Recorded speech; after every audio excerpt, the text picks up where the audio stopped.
Awesome. We are calling the April 16th, 2025 Public Works Commission meeting to order.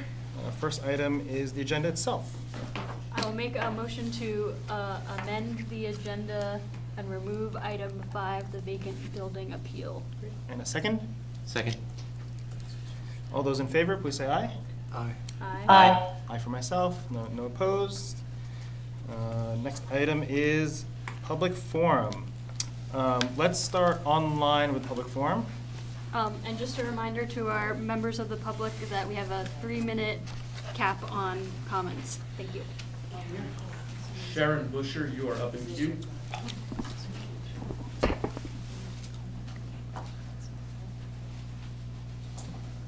Hi, good evening. My name is Sharon Busher, and I want to address 2 items. I don't know what item number 5 was that was removed, so I don't know if the item was that the recycling item? Oh, okay. All right. So thank you. Okay. So the first item is one that is not on your agenda, but it will be coming to the commission, and it has to do with the TDM proposal and policy that planning has been working on. And right now it's been before the city council, but actually a lot of time was spent in the 2 committee of the city council. And there's a component of the TDM proposal that narrows down on neighborhood TDM. And that was spun out of what happened around the community health center and all the parking that was eliminated to accommodate bike lanes. And just looking at transportation needs and parking needs for neighborhoods versus like the downtown or just bigger picture. And a very important pilot was done. And then as a result of that, lessons learned and now a policy being formed about neighborhood TDM. And there's one component that talks about residential parking permits, which you oversee. And it suggests that one of the items that could be considered street by street that have residential parking would be to consider evaluating if there are free spaces that aren't normally used, and then to suggest that those free spaces may be sold or leased to employers for their employees to park on neighborhood streets. And I think that I don't think this is a good idea at all, but I can only speak for, I think every section of the city has different pressures on it. So I live in Ward 1 around the hospital and the University of Vermont. And those employers employ lots of people who would gobble up all of the spaces.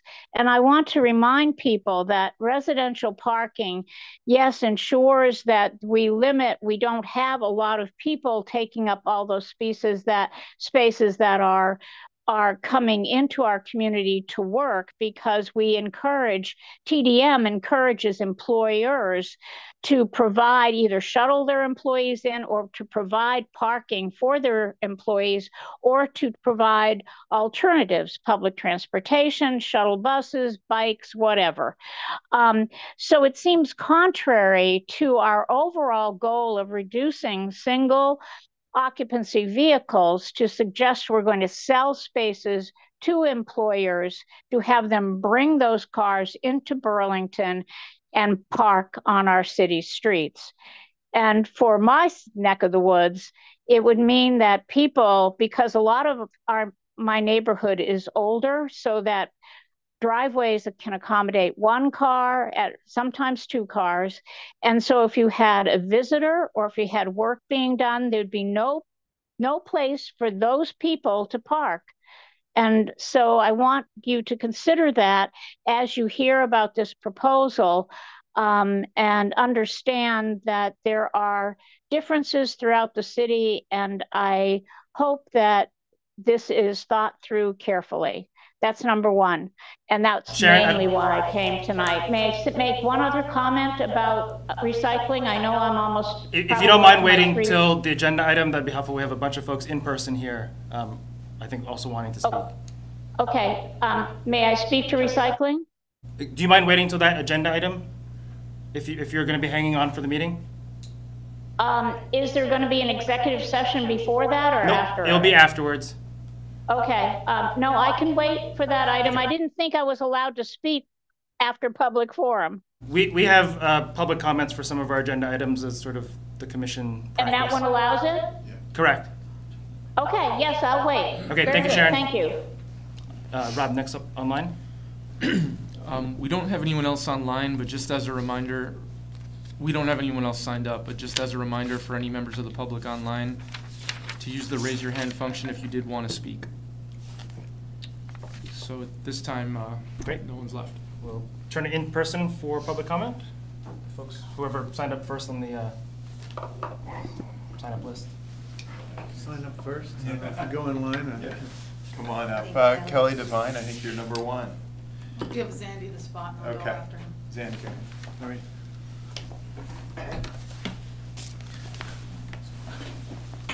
Good evening. I'm Zandy Wheeler from the Ski Rack on Main Street.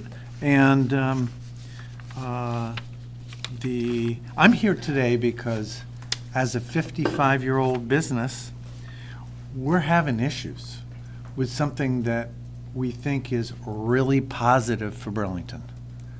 The Great Street project is going to make a huge difference in the environmental impacts on the lake. It's going to make difference in, a huge difference in terms of how we get places.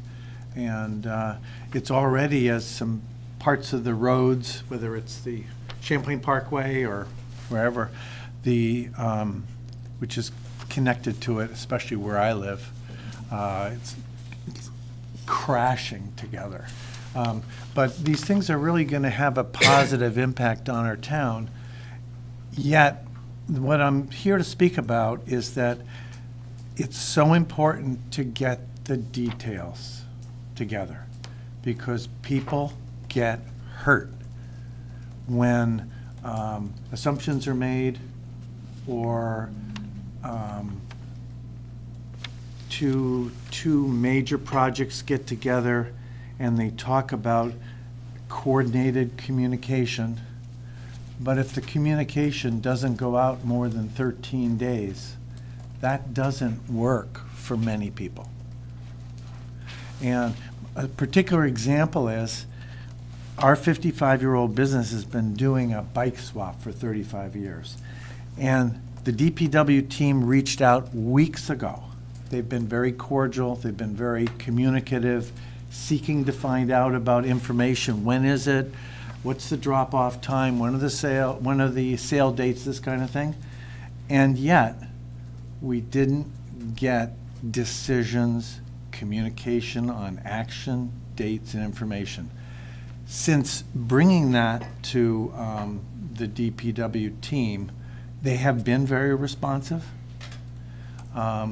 But it's scary to have, we had 700 bikes dropped off last year. It's been as high as 1,000 or 1,050. It's a great event for the community. People can get into a sport affordably. They can get out of a sport affordably. They can get some money to get something that they want more. But it's really critical, I think, to the community and the vitality of downtown. What we need is people feeling free to come down, and events have been something they feel safer with, and they feel welcome, and they want to participate. And it's virtually impossible to tell our customers, our staff, what it's going to be like if we don't know if people are going to be able to get to us and from where. And as late as yesterday, I'm sure they had it in plans, but it wasn't communicated that we were going to be able to get to our shop. So communication's key. And it sounds like maybe a self-interest thing. I'm only interested in myself. I'm interested in downtown. And it's really important to practice and always improve the communication, and I understand that one of the engineers they've prepared a piece to go over some of this information, and I'll be receiving it tomorrow, so I feel like they're very responsive, but I'm here to speak up because we all need to improve and keep our eye on the ball. Great. Thank you, Sam. Thank you. Next up for public comment. After Kelly, I think Jack Piano is next. Hi, I'm Kelly Devine. I'm the Executive Director of the Burlington Business Association. We had a meeting a couple of weeks ago on the Main Street construction project, which was one of, I don't think I've ever seen that many businesses come to one public meeting. And I've been doing this job for more than 10 years. I got the coordinated construction email that was sent out. I signed up for all the emails, and I kind of looked it over, and I was like, ooh, this looks scary. And, I'm someone who looks at policy all the time and can delve in and understand it. And I thought about, started to reaching out to some of the businesses that got that. So I think to Zandy's point and to my own love of the swap and how important it is, I think, for our Burlington community to have those kinds of spaces where we can come together around our love of being outdoors and riding bikes and walking, and which is kind of the whole point of the Great Streets project. Like, if this thing has got to both happen and be successful for downtown, I think that's really important. I reach out to Director Spencer a lot, and he's definitely responsive. I will say that overall, the construction in and of itself is one part of the reality facing downtown right now. And I think it's just really important for folks in this building to remember as we get through this, what looks like it's going to be a very challenging summer, that we have a lot of businesses right now that are sort of teetering because whether it's pandemic or the community safety concerns or construction or the economy, or one that a lot of people don't talk about, we have a lot less people coming to work in Burlington than we used to. We have a lot of these zombie offices. We have a downtown community that was kind of built on the idea that 10, 15,000 people would be coming to work there every day. There was a study done in 2011 of the market that showed that the average office worker back then spent $5,000 a year downtown, whether they're going into ski rack or to bars or whatever. So I would just echo what Zandy said and ask, as much as the DPW team and the commission can consider how difficult things are right now, and how difficult they could be in the next 6 months while we get to our next place. As much as we can accommodate the special events of summer, special events that are in individual businesses, any concerns that businesses have, as far as we can go, I think that would be really important. I watched the Shelburne Road project. I didn't live here the whole time, but part of it, and I saw a lot of businesses go away at the end of that.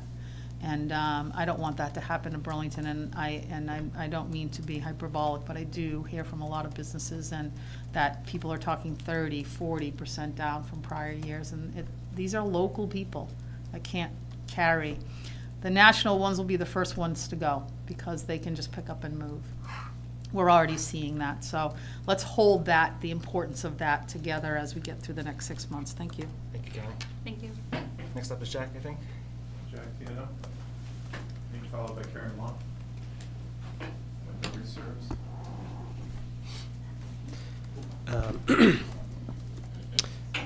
Good evening. My name is Jack Tiano. I live in Ward 5. I wanted to speak briefly about the recycling agenda item. Mostly I wanted to speak to this and another thing at City Council on Monday, but this had its own separate time to do it, so I kind of second half of that comment. Anyway, so I feel kind of like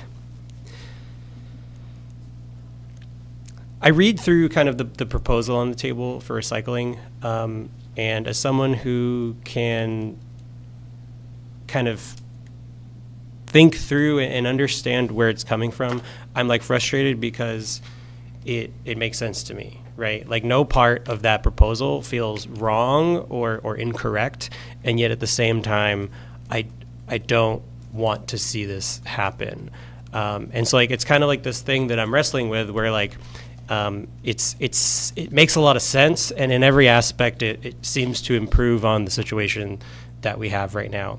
But at the same time, I think about living in a city that like can't run its own recycling, and what that kind of how that makes me feel as a resident. I mean, especially given the kind of the broader context of, you know, outside of Burlington, the way that government services are kind of being decimated or not being able to be sustained. You know, I appreciate that the proposal kind of doesn't preclude this coming back to the city, but someone else made a comment in the last few weeks about this, where realistically it's really hard to let go of a service like this and to have it come back. That's also, you know, not very likely, even if it is plausible. And so I feel like it's like this moment where you can kind of justify a lot of things, especially if you're working out of good faith, if you're not trying to make a bad faith argument or do something the wrong way, or you're doing something ideologically. When there's a complicated problem, there's a lot of different ways that you can solve it. And I'm just kind of wondering how and if in this situation we figure out if this is kind of like a line that we draw around a service that we say, you know what, this is going to take more work and it's going to be uncomfortable, and we're going to have to do something else if we want to save this and keep this as a municipal service, and then what that looks like. So I feel like a lot of times when we make a lot of these like messier or more complicated decisions, there's not always good illustrations of the trade-offs that we're making. And so when we dig into the details of something, and this was kind of the same comment that I made on Monday about transportation planning, if we only have the data that digs into one side of the argument, it becomes really hard to weigh that. So it's like, you know, the proposal, like I said, it makes a lot of sense, but there's not a lot of data, and sometimes when the other side is more qualitative, it's hard to make that decision. And so this is just me as a resident voicing, you know, it's not as bad as if we said we're eliminating emergency services or schools, but it's kind of getting in the uncomfortable zone for me to say that we're kind of willing to get rid of this. And so I'm saying personally, I think we should figure out how to keep it, if that means even like raising taxes or really rethinking things. I know at this point it's seeming like it's maybe more of a labor concern or a union negotiation issue. I would like to see us work through this and hold on to it. And find ways to determine if more people feel that way, not about the details of the proposal, but just like if this is a line that we want to draw as a city, and if it is, then to figure out what to do about it. So, thank you. Thank you. Next up in person? Karen Long, followed by Richard Hilliard. Are you letting me go first because I'm the girl? Yeah, Because Richard signed up first. I know, I remembered from memory that you were next. Richard did sign up first, so. Okay. Thank you, Richard, for your accommodation. He's a friend, he's fine. So, thank you. I agree about recycling. I think Ward 1 NPA, you know, it seemed like some people brought that up, or we've talked about that, and I know you're going to do a presentation, so I'm interested in that. Yeah. But I agree, if we go backwards, forget it. And I also, and actually I'm supposed to be talking to you guys, sorry. I also don't like the idea of if it's inconvenient for people to recycle, then I think people will just throw stuff in the trash and not, you know, not hire out a personal service. I did ask Gothiers what they thought about this, or, you know, what will they charge me if I have them pick up my toter, and they didn't know yet. I also feel like we all were required to buy those toters, and I can't, you know, like that's a hard thing to bring down and dump. Whereas, you know, I guess you could put recycling in a bag. But anyway, I think that needs to be really looked at carefully. Everything is important. I agree about the Main Street thing. I didn't realize it's not going to be done until the end of 2026. That's like so long, and I really feel for the businesses. I think we also have to work really hard on like the impression of what is it like downtown. I mean, I walk down there all the time. I shop at City Market all the time. It's not dangerous. We have to really work on this. And that, you know, that's super important that we all, I feel like someone said to me today, ask people if they say to you, oh, I don't like to go downtown. Ask them why. Like, what makes them feel uncomfortable? There are people sleeping in the the doorways, and I feel for them, but nobody has ever scared me, hurt me, I mean, it's not dangerous downtown, and everybody has to work on that. But I really came to talk, but Sharon did it all, about the TDM.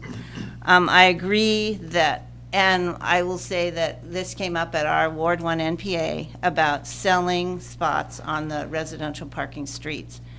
It was, people got very, excited, agitated, concerned, because we asked for permit parking in the 80s because of UVM and the medical center. And if we, again, go backwards, or to me, it just does not make sense to sell a parking space to a commuter when the TDM is supposed to be reducing single-use vehicles. So, and I know you haven't had that yet, but the TUC committee has, and it's coming your way. But I just feel like that's, again, crazy. So anyway, I guess that's it. I don't want to take all your time, but I'm not sure, so if I have questions, I write Chapin, Robert, whatever, different things. Okay, great. Thank you. Thank you. Next up was Richard. Our great school crossing guard and patient resident, Richard Hilliard. Excellent. Yes.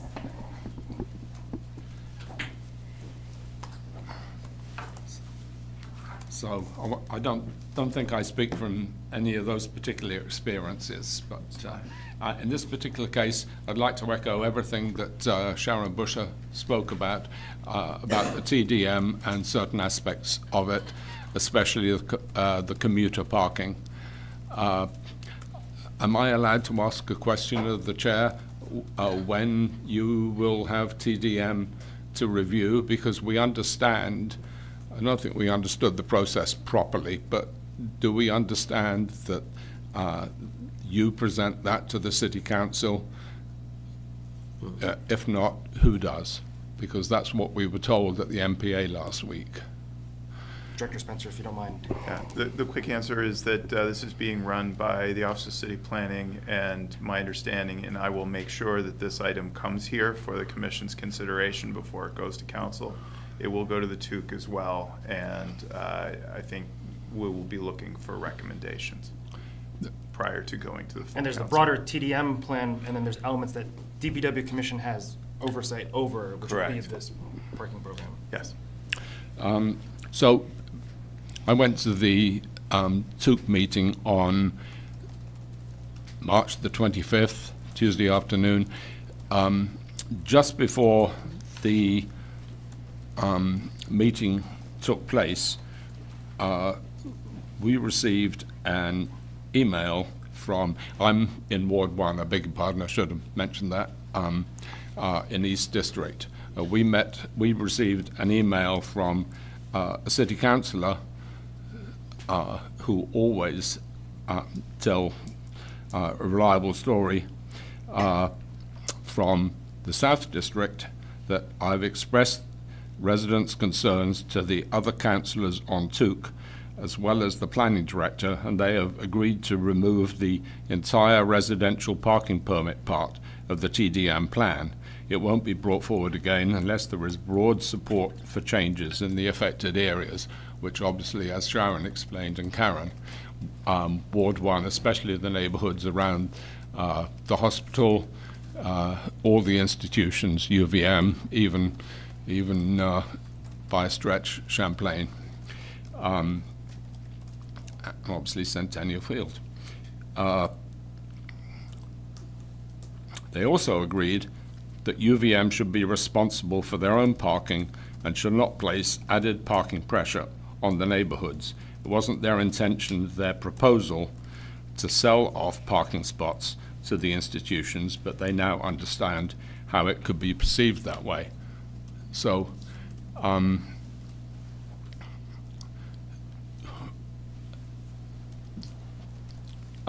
subsequent to that meeting, it turned out we went to the TUC. We also believed that many interested parties didn't go to it because we thought that this was current because it came from a city councillor. Went to the TUC and was told No decision like that has been made, and we're going to do a round of MPA's public comment. That happened, and as Karen said, it went down really badly at the Ward 1 MPA. So there are many ways. One of the second woman to gain a membership to Augusta National, whoever is interested in golf, is a lady called Darla Moore, who said quite clearly, you can't cut your way to prosperity. There are many laws, ordinances, whatever you like to call them, on the books in the city of Burlington, just related to traffic, that could be enforced to earn 10 times what this would earn, and they're not being enforced. There's no will to enforce them, and meanwhile we're cherry-picking little items in the neighborhoods.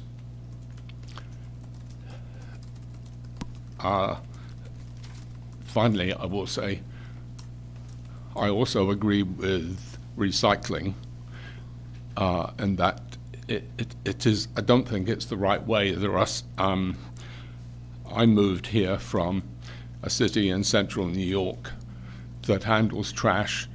The city actually handles domestic trash, neighborhoods, residents' trash, and recyclables at the same time.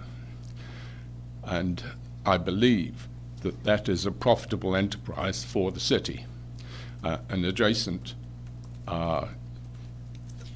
villages, towns, cities, and counties do the same thing. I wrote to the city councillors when the subject of contractors, 4 or 5 different contractors coming to the city, and didn't receive a favourable response. But there are other ways that you can skin that particular cat. And how will the discussion about going back to commuter parking come to this committee? I imagine the first meeting will be a presentation on the actual TDM plan as a whole. There would not be any decision, our decision point will just be to, after that plan is approved, to, if that's still a proposal. Because there's lots of good things in the TDM. Yeah, we're excited. I think seen. us as a commission is excited to talk about the TDM plan, not just the parking particular. Hopefully this won't be part of it by then. Okay, thanks very much. Thank you. Thank you. Any other public comment in person? I don't have anybody else signed up. Is anybody else in the room interested in speaking? Rob, is there anyone else online? We do have one other Great. person. We can go online. I just would like to make a comment. Is it Karen? Or she? Yeah, come on up.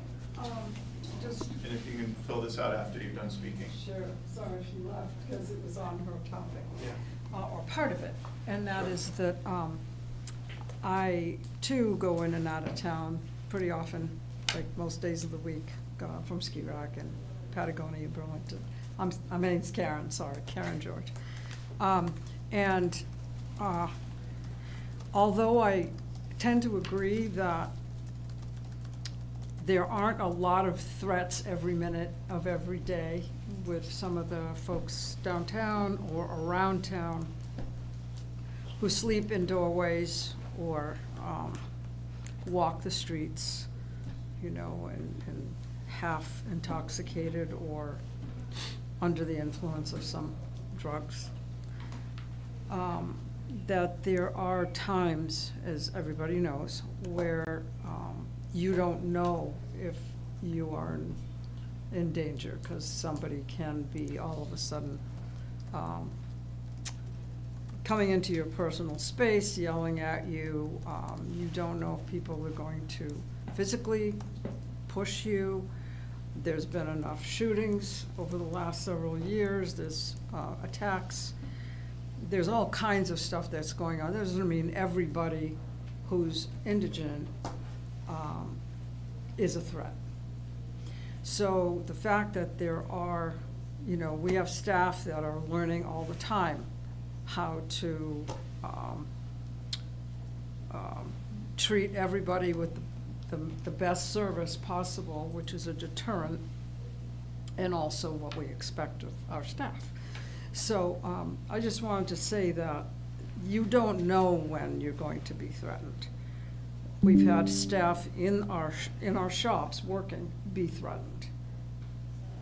Thankfully, nobody's been, you know, hurt, physically harmed, although there've been some pushes and that type of thing. So, and a lot of threatening language, words, attitudes, theft, all of it. So it's uncomfortable enough for people to fear coming in town, even though some of what she was saying is accurate. You know, you're not always going to be threatened.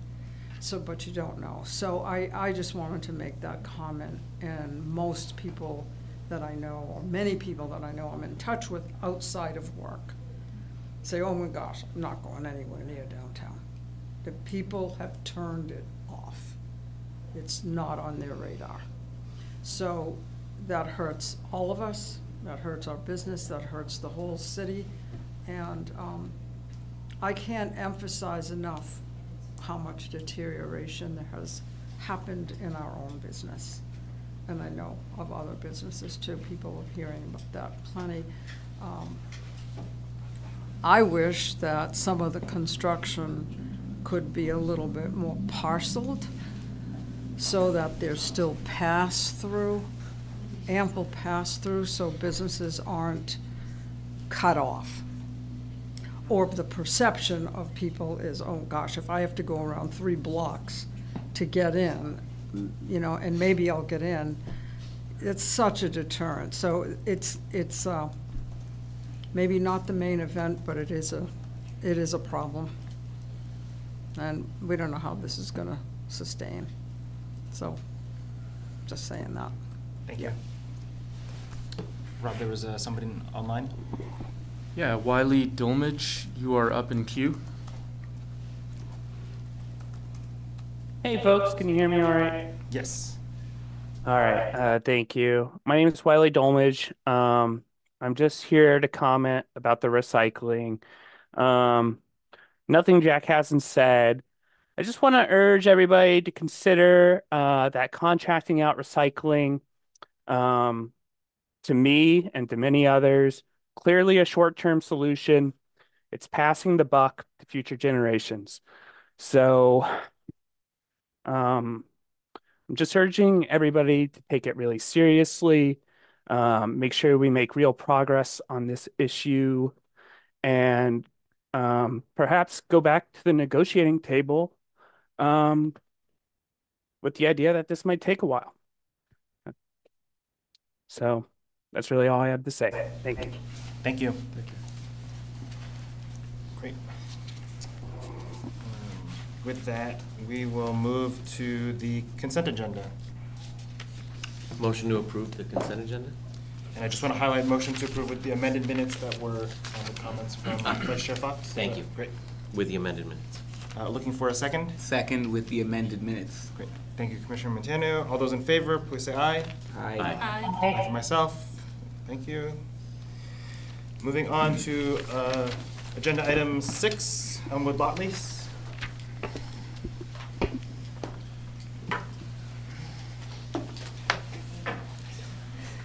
Dory.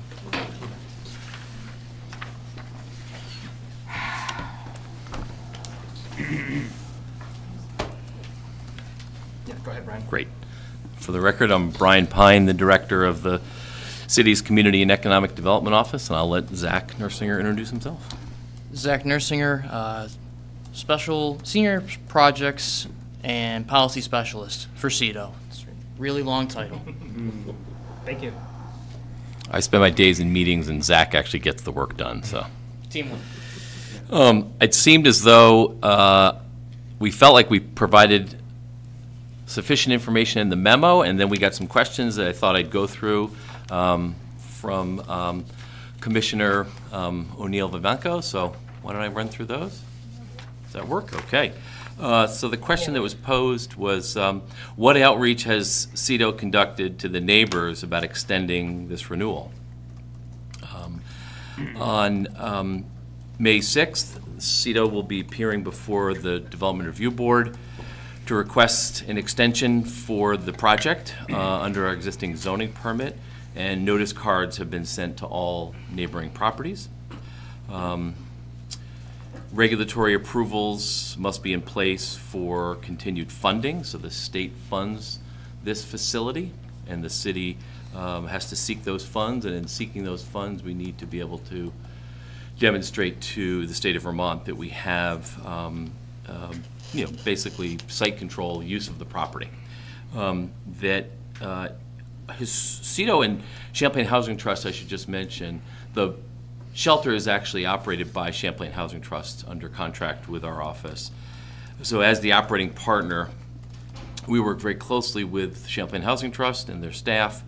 It's a fully staffed, 24/7 staffed operation with security during the evening hours. And we've been in contact directly with neighboring property owners, not specifically with respect to extending the use, but we've held outreach meetings, we've held community meetings, we've engaged in individual conversations, interactions with neighboring property owners, and I'll talk a little bit more about that in a minute to demonstrate what we've actually done. We haven't done a community meeting in the last 6 or 8 months, but we've held community meetings at various intervals to discuss operations primarily around issues and impacts that were unintended and undesired. So we tried to do that proactively and address those.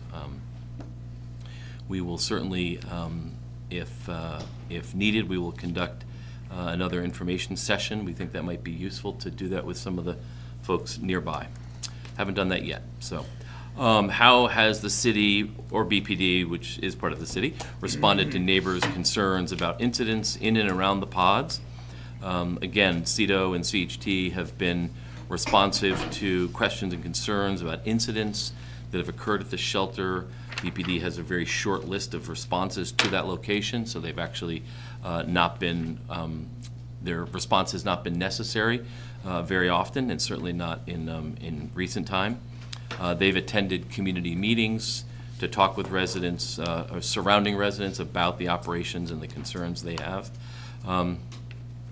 One noteworthy thing is within a first maybe week or so of when the shelter opened in February of 2023, there was a horrible incident, an attack on a person right next to the shelter. A person was in a wheelchair and was in a nearby property, and it didn't involve anyone staying there, and it actually was a resident of the shelter who happened to be nearby and heard it happening and phoned it into BPD, and that's why they were able to get there and prevent this event from becoming something much worse. So in some ways, having people there in this and had no connection at all to the shelter. It was actually someone from a different property which was experiencing a mental health crisis, and that was resolved. So I think that's just it's a little bit anecdotal, but it was confirmed by the people who manage the shelter. We've installed multiple security cameras along the perimeter to monitor activity on the site.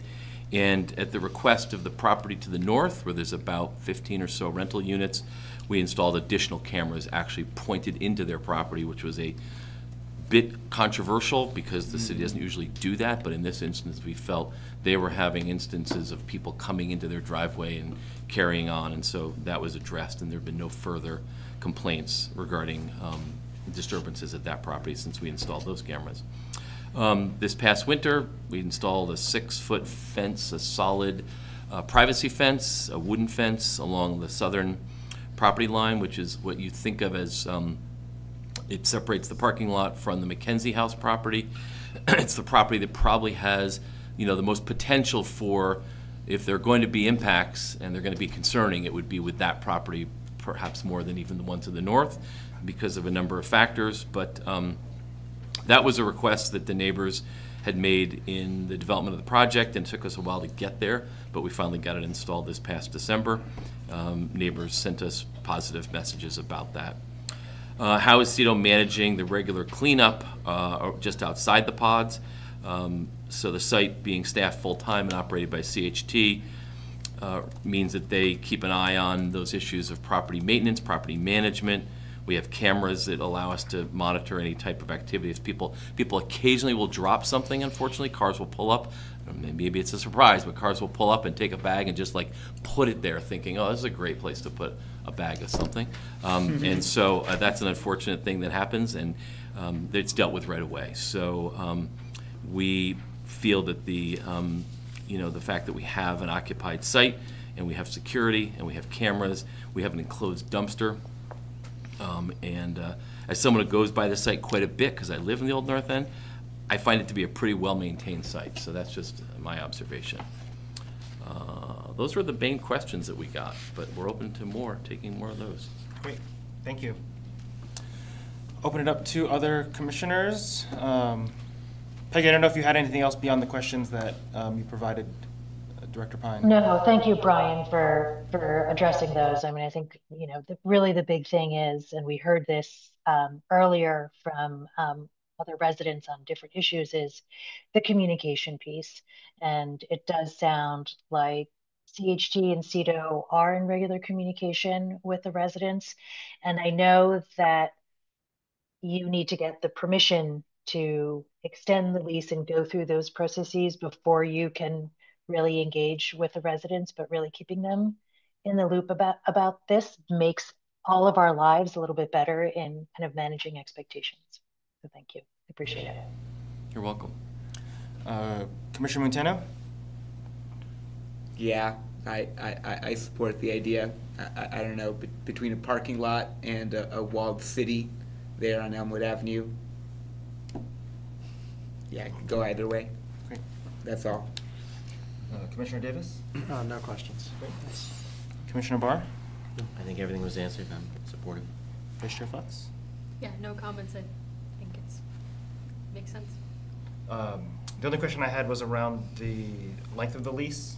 Is 36 months related to funding, or how is that number? It's a great question. I would say 3 years ago, the hope was, the theory, if you will, of the case was that we were experiencing a significant increase in unhoused, unsheltered population, and those numbers have just grown dramatically. And with changes at the state level with respect to the motel voucher program, we don't see that shifting gears rapidly enough. Our ability to bring online new housing units has been challenging, very challenged. There's a serious cost climate that makes it extremely difficult to pull together. It takes years to literally assemble the financing and the funding, let alone to assemble land to have a site that works, and then get infrastructure into that site. All of this means that the housing development pipeline is just severely constrained, and the resources are severely constrained. I would note that over 20 people have gone from chronic unsheltered homelessness to permanent housing after staying at the shelter. Our biggest barrier is we've built a bridge, but it's a bridge right now almost to nothing because there's not enough housing for folks to go to. So you have this bridge that works, people are secure, they've gotten much stabilized conditions, they've gotten treatment, they're like on the right path, and you talk to them and they say, but I'm stuck here in this 68 square foot shelter. And the answer is, we're trying really hard to find something, but that's the reality. Great. So 36 months is probably a realistic number. That makes sense. Thank you, Yeah. Brian. And Yeah. I echo Commissioner Montano's comments. I was just, I know the department is struggling for revenue in some instances, but at the end of the day, it's not a lot of revenue, and this is certainly a much better use of the space, so thank you. I think that's it for commissioners. Do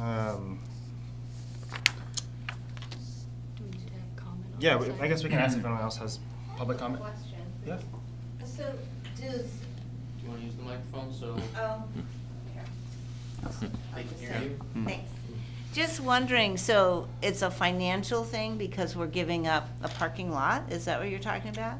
Okay. I was just stating that. No, but I mean, that is, I guess, one of the Yeah. things, but does CHT pay the city anything in lieu? No. So there's no like in lieu of taxes or any kind of payment that the city gets for leasing this lot? Director Spencer? Yes, it's a great question. We have been able, because of the office market change downtown, that there is capacity at the downtown garage, which is 2 blocks away. And we have continued to offer the Elmwood Avenue rate to people who had been leasing that to park in the downtown garage. And Director Pine and I have had conversations about just what the loss is, given that we have accommodated people, we have capacity there. You know, I'm of the opinion that the more places we have that are more convenient, the more business that the traffic fund is going to make. So I think there's some loss, but given that we've been able to accommodate most people, I think the loss is modest, and the social benefit of providing housing to our most vulnerable during this crisis is the right thing to do. But we are continuing to offer new product at our remaining lots and garages to try to stimulate more use. And we can certainly talk about what those products are later. Thank you.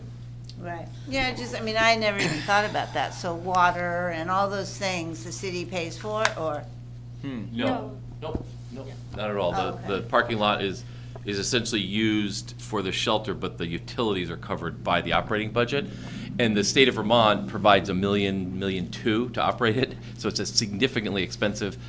They also look to the city to provide something, and the lot is basically an in-kind that the city provides. We don't provide city funds for the shelter at all. There's no city funds going into the operation. It's state funded. Great. So, yeah.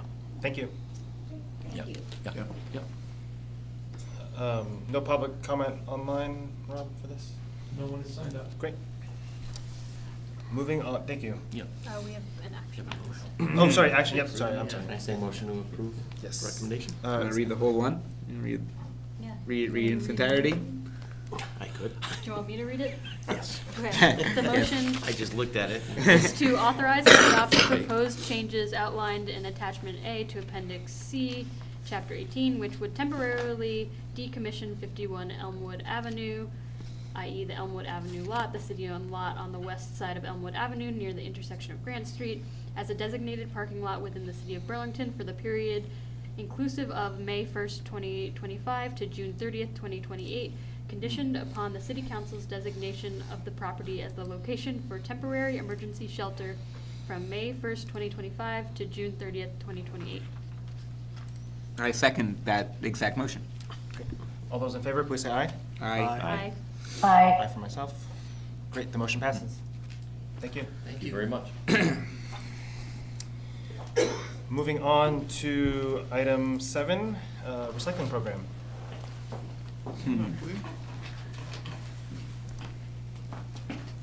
Yeah, I'll do it. Great.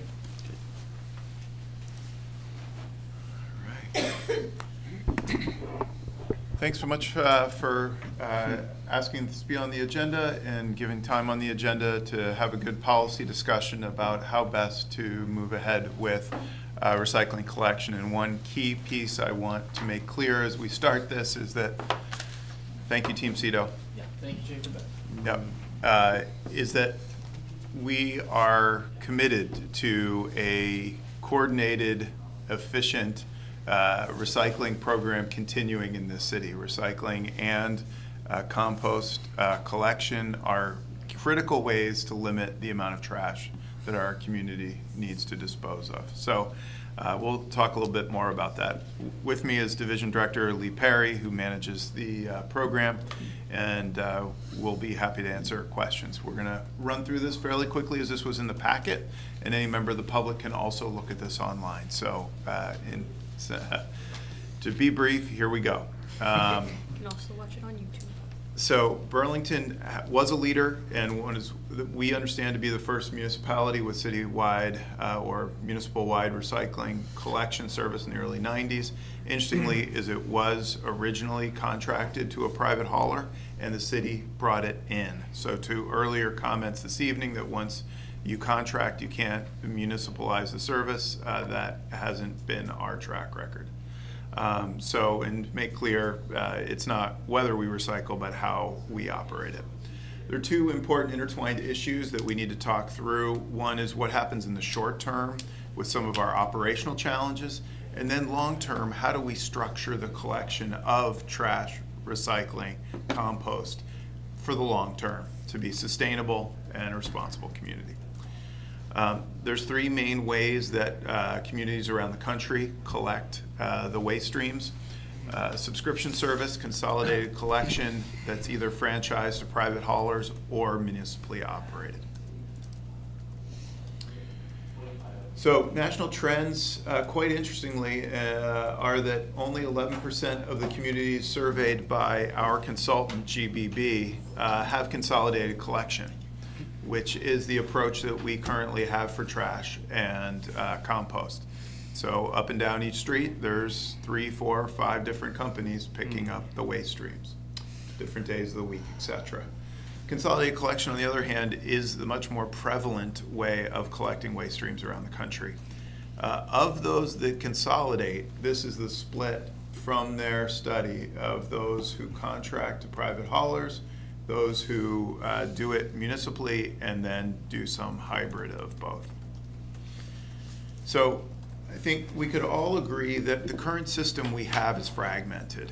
That we have a recycling system that is franchised. We collect from small residential or from large residential areas where we can service it, and it's paid through the solid waste generation tax that are on the haulers pass through that bill, their trash bill that they give to residents. Trash is done by subscription, which we talked about is the anomaly around the country. And compost is also done through subscription, though there are other options to bring waste to the CSWD drop-off center or compost in your backyard. The problem with the current fragmented system are many. We have residents who have to manage multiple pickup schedules, have different waste streams picked up by different haulers, etc. We, as a result, have more truck traffic and emissions on our roads with multiple haulers serving the same street, and it's a more costly service due to the inefficiency of collection. We, on the smaller side of just the recycling program, are challenged with these issues here. High staff turnover and vacancies. Once we have the turnover, the average tenure of our positions is 11 months. We've had 20 employees in these positions over the last 10 years. And we can't fill the positions once they turn over.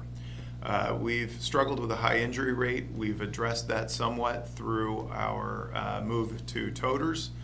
The inadequate resourcing is an issue that we just haven't funded this program enough, so it takes from other programs in the city. So if people want bike lanes plowed, or bike lanes swept or plowed, or want more sidewalk repaired, we're taking people off of that work and having them collect recycling. We have old equipment. All of these lead to low staff morale, and we have competing municipal priorities. As you all know, we are a small city trying to achieve a very broad range of municipal services. So we have not given up. We have worked hard to address each of these issues. We talked about the toters, but we've done many other things, such as offering hiring bonuses. We reclassed the workers up. We have currently posted the temporary recycling positions at $28 an hour, which is several dollars more than what our full-time staff are getting, but they are getting benefits as well. And we've just decided this week to up it not only from $28 up to $30 an hour, starting wage for seasonal workers. We have put this out for 2-3 weeks and haven't gotten one applicant who did not follow up when we followed up with them. So we are nearing a crisis situation from an operational perspective.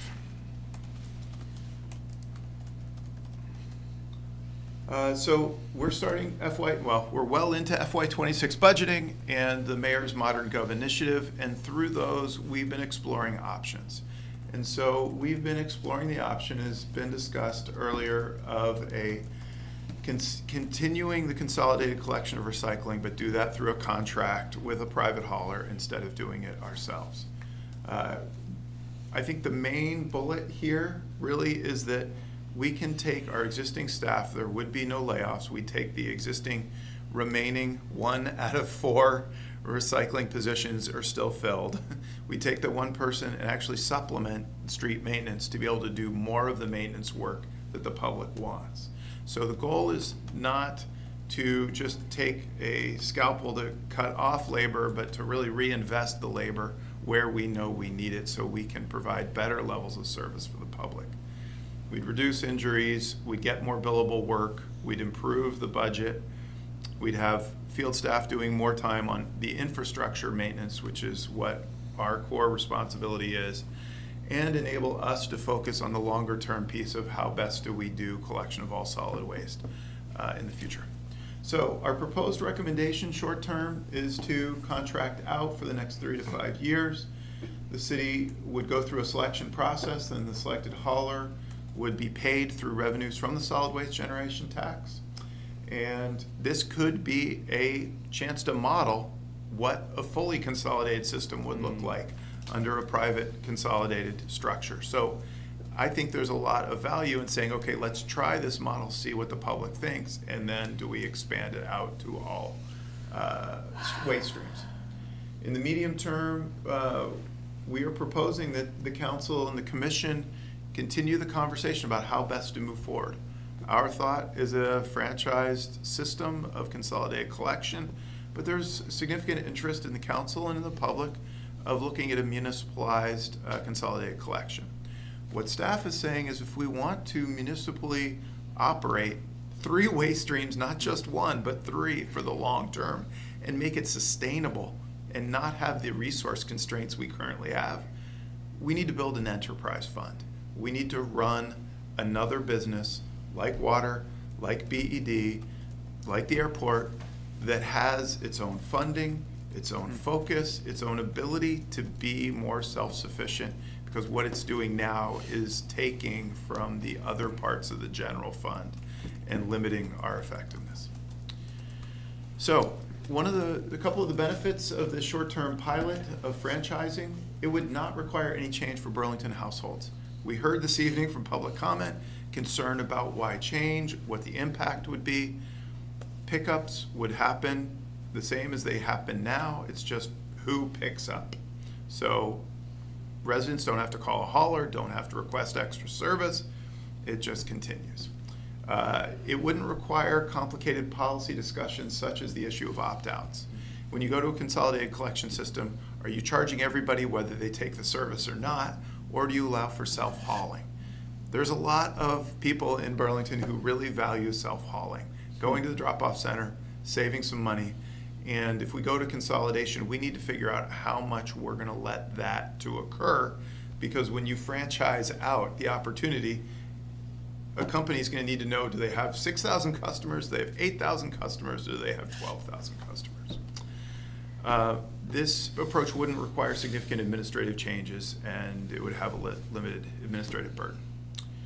So one of the things we need to be transparent about is that, as we know, recycling is collected and paid for through solid waste generation tax. This tax historically has funded only the recycling program. It's been municipally run. We bring in about $1 million a year, and the program operates out of that resource.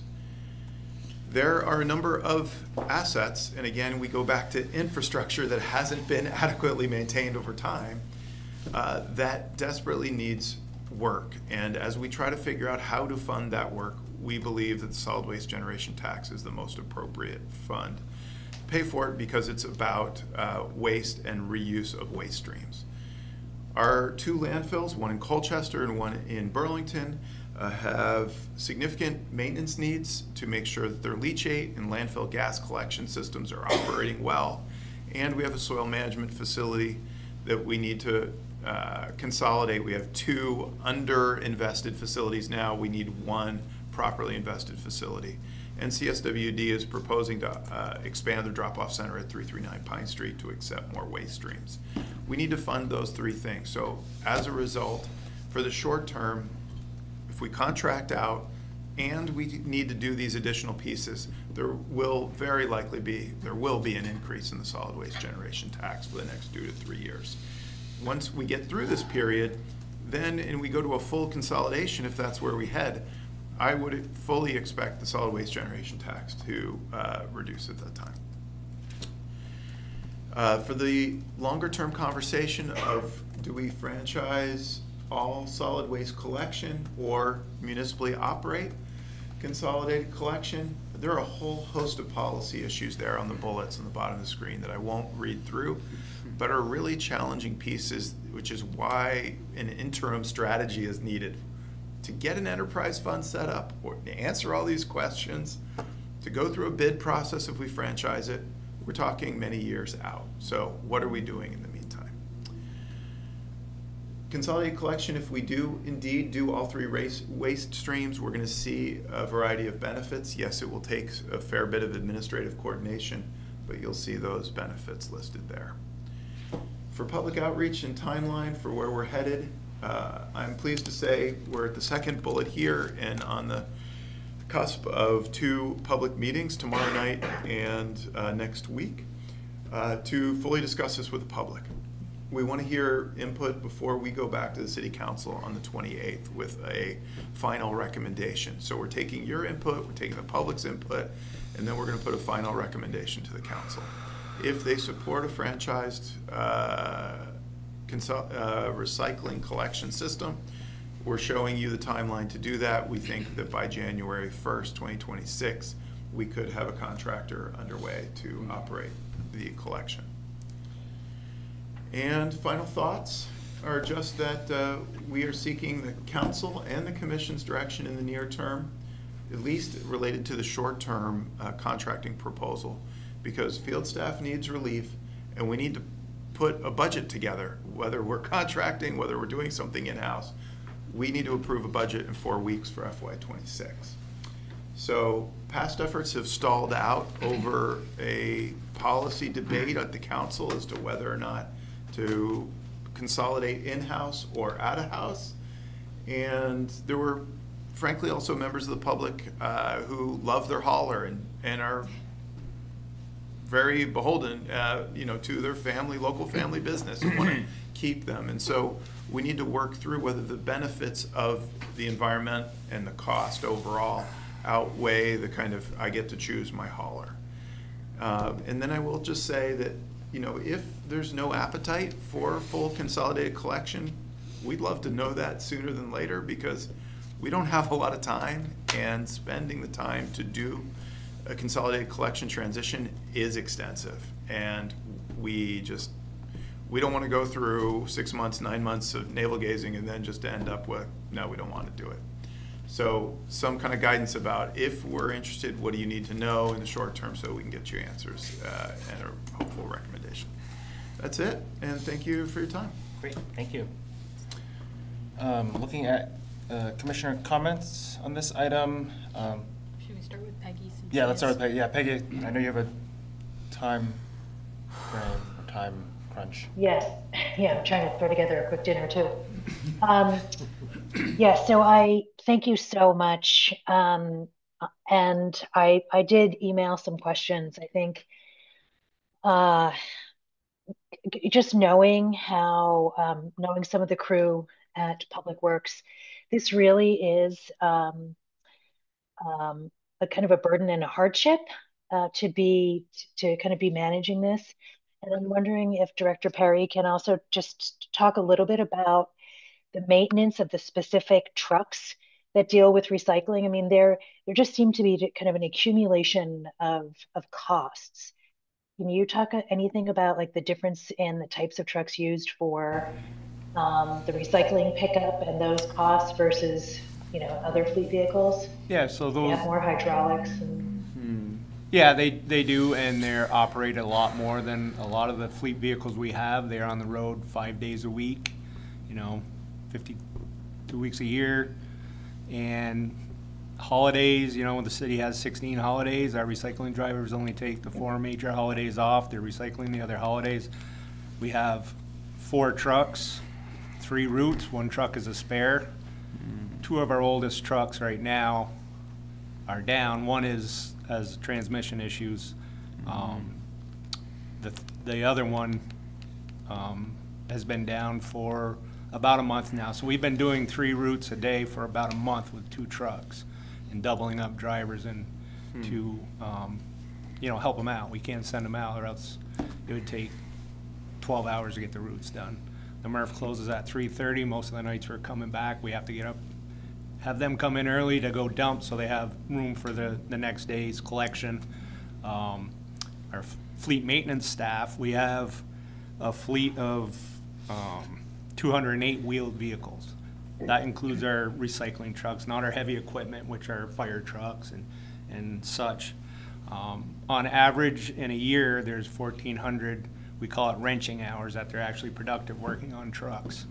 806 of these hours a year is spent working on just those 4 recycling trucks. Yeah, that's a lot. That's a lot. And for the size of our fleet, we only have 7 fleet technicians over in fleet maintenance, and we have 429 total assets. They aren't all wheeled vehicles, but anything that is used in the city, whether it's a pump, a generator, lawnmower, they service it. So to have one technician 806 hours out of the year working on specifically those vehicles is, it's not sustainable. And it's not only the morale in the street department from them being pulled from their regular jobs. I've done it. I started here as a street maintenance worker. I came up through the ranks. I plowed for 18 hours, get done plowing. My name gets drawn, I have to go in a recycling truck. Recycle for 8 hours, go home, try to get a couple hours sleep, have to come in and do snow removal. It makes you not want to come to work sometimes. And now that we're down to 1 out of 4 recycling positions, and the last position, you know, they are seeking other employment within the city, which we encourage. You know, recycling has always been our starting place for getting employees and having them go to street maintenance, water, wastewater. We can't fault them for that, but we do not see the applicants coming in. That workforce, that it's just not there, not only in recycling. We're having the same problem in streets. We just lost 3 street maintenance workers 2 weeks ago. So we went from 16 to 13, and then having to cover for recycling. It's really putting a burden on that whole crew, and they're feeling it, and it's not a good situation right now. Do you want to know anything else about the fleet? I'm sorry I got off on a tangent there, but No, I think this is really important. I mean, you know, sometimes I go into the shop, and I think it's really important for the public to understand that. I mean, Chapin knows, like, at first I was like, recycling, don't take away recycling. And I felt very similarly to you know, some residents. And then, you know, I just know that there are the maintenance issues. There's the morale issues. As a city, we're trying to grow and put our big girl pants on, so to speak. We still have you know, a small city, a small tax base, and we're trying to do everything. And we really need to be strategic in where we're putting our energies. I like this short-term proposal, the short term, looking at it as a pilot, to see kind of what can we look at from the previous study. Was it in 2020? It was in the pandemic.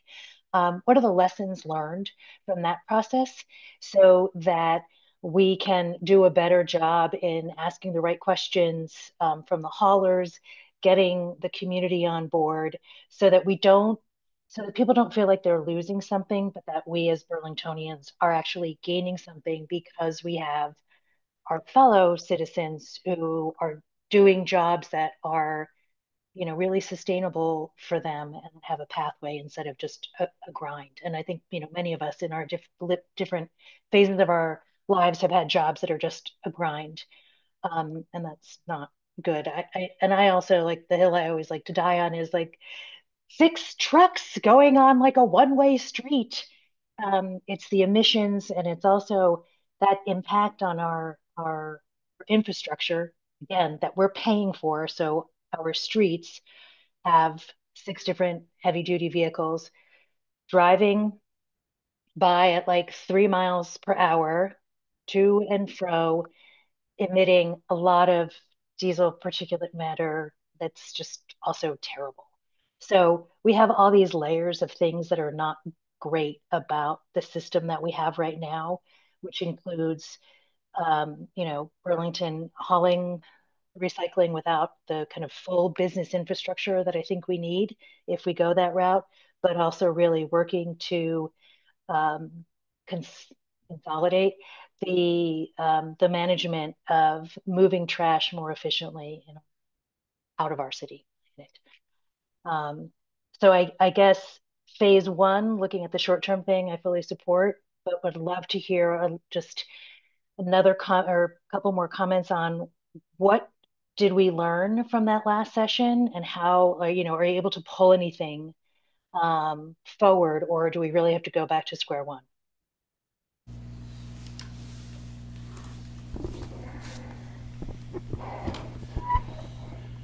Commissioner O'Neill, Vivanco, when you're talking about, do we learn anything from the last, are you talking about the study in 2020? Yes, I am. Okay, great. I think we generally understood from our consultant and talking to other municipal managers around the country is that our fragmented system is not best practice, and that trying to get to a consolidated system, however that's organized, is a best practice. The challenge is how do we do that in a small city with limited resources, with already a full plate and $500 million of capital projects underway. And so I think my hope out of this is that, and why we're doing the public meetings, is to try to have honest, interactive conversations with the public to see really whether they're ready to consider a longer term consideration of consolidated collection, or are we really just shifting who picks up recycling because we have operational challenges. And maybe at the end of the day, all we're doing is getting another hauler to pick up our recycling and leaving it at that. But at least through these conversations here tonight and with the public, we'll understand whether there's an appetite for a broader look at managing solid waste. Okay. And then for those who haul their own trash, right? Luis used to do it on his bike. Not anymore, we're too old, but the knees are too old. What's the process then for people who do haul and they don't have, like a Casella or whatever to pick up their trash? How will their recycling be picked up? Because those toters, they're like big and bulky to get into a car. Will there be a possibility? My alarm, I need to get going soon.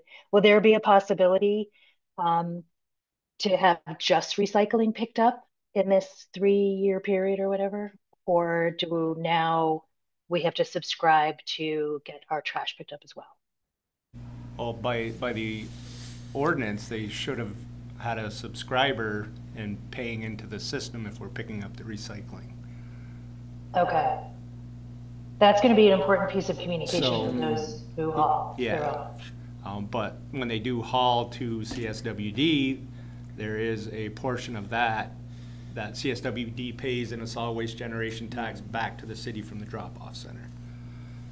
I'm not sure how that's passed through down there when they collect, because they do it by the bag. They do have a formula by weight that they can equate it to one residential unit. So the drop-off center is essentially paying that tax. Because the way it's marketed for folks who drop off, the recycling piece is free when they drop off their trash. I think I've seen a bunch of flyers come through the mail. Yes. Yep. Yeah. Mm-hmm. But to Commissioner Vivanco's point, if they have a 65-gallon cart currently and are receiving recycling services from the city and then self-hauling, how are they going to manage that? Right. Yeah. I'm sure given the setup that we have, there are people getting recycling services who are not paying into the solid waste generation tax. That is the reality of the system we currently have. We do have, nearly 12,000 residential dwelling units paying in to the service. There are approximately 17,000 residential dwelling units in the city overall. A number of those are large residential structures that do not have opportunity for us to serve them, so they should not be and are not paying the tax. Then you have some people who are self-hauling, and then there may be some people who are self-hauling and have a toter out for recycling pickup. So how many of those are, we don't know. Was that it, Commissioner Levanko? Yes, that's it. I'm also gonna switch devices and be back on in a minute. Thank you very much. Commissioner Matano? We're still doing Commissioner comment. Is that first? Yep. I guess I'm convinced. The 3-year period, and I guess as opposed to the previous sort of discussions, which kind of system do we want to have as a city? I think as part of this process, it might be more about the order of operations. How do we get to that vision? And this seems like a logical first step. The first thing I want to inquire about is the human aspect, the toll on city workers of doing recycling. Is picking up recycling in the city of Burlington a hazardous job? Yes, it can be. There are a lot of one-way streets on the city, in the city. Sometimes it requires you, because all the recycling trucks, you drive from the passenger side of the truck standing up. So if the toters, you go down the one-way street one time, you collect everything on one side, go around the block, go back down the other side. Sometimes you have to run around the front of the truck. Someone's always trying to get around the recycling truck because they're holding people up from going where they're going. We get it. We have had some altercations with people in the right-of-way who are upset that you are making them late for wherever they're going. So that's a hazardous aspect of it. There are, there's contamination and recycling all the time. People just throw stuff in there that's not supposed to be in there. We find needles in the recycling bins. We try to separate as much as we can. There's a lot of hazards. Carts fall off, and there's moving parts, and to Chapin's point of mandating the carts in the ordinance, it has alleviated a lot of shoulder injuries, lower back injuries, because prior to that, the bins, you're picking them up chest height and then dumping them over, and they're wet, they're frozen from the snow and ice, and now everything's covered, it's on wheels, but it's still, it's 500 to 600 stops a day per truck. Stop and go in and out of a truck. There's twisted ankles. You see a lot of the private haulers have the arms that come out and pick. We don't have that. We have to physically go to the curb, pick it, put it on the tipper, put it back, go to the next one. Understood. Thank you. I guess my next question is about the actual totes themselves, the public standardized ones. What might happen to those after January 1st? Are they going to remain city property? What might the contractor do with regards to the our hopes in the short term infrastructure? Is to have, put it in the RFP or in the bid process to have the private haulers use the existing carts that the residents have purchased.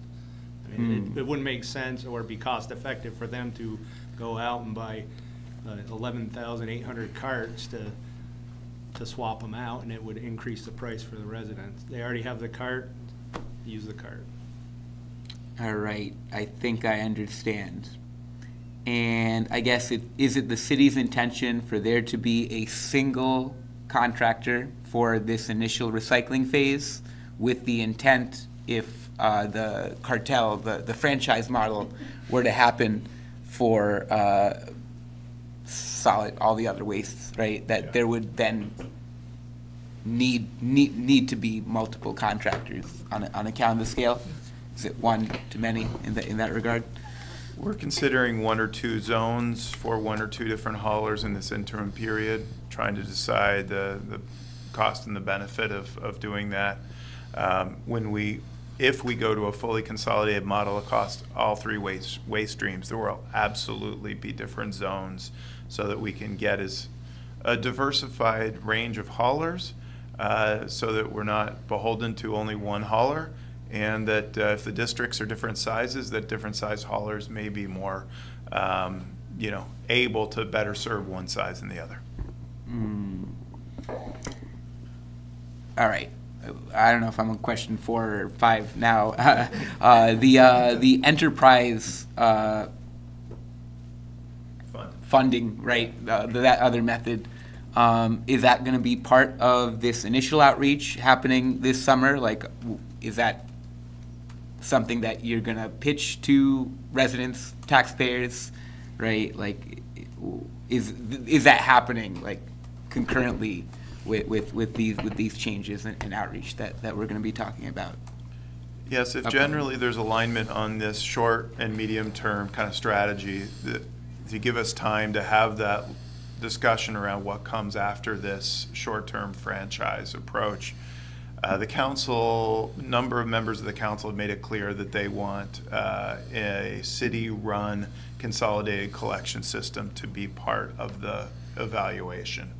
So if we're going to go down the road and evaluate consolidated collection, I'm envisioning that we would look at both models.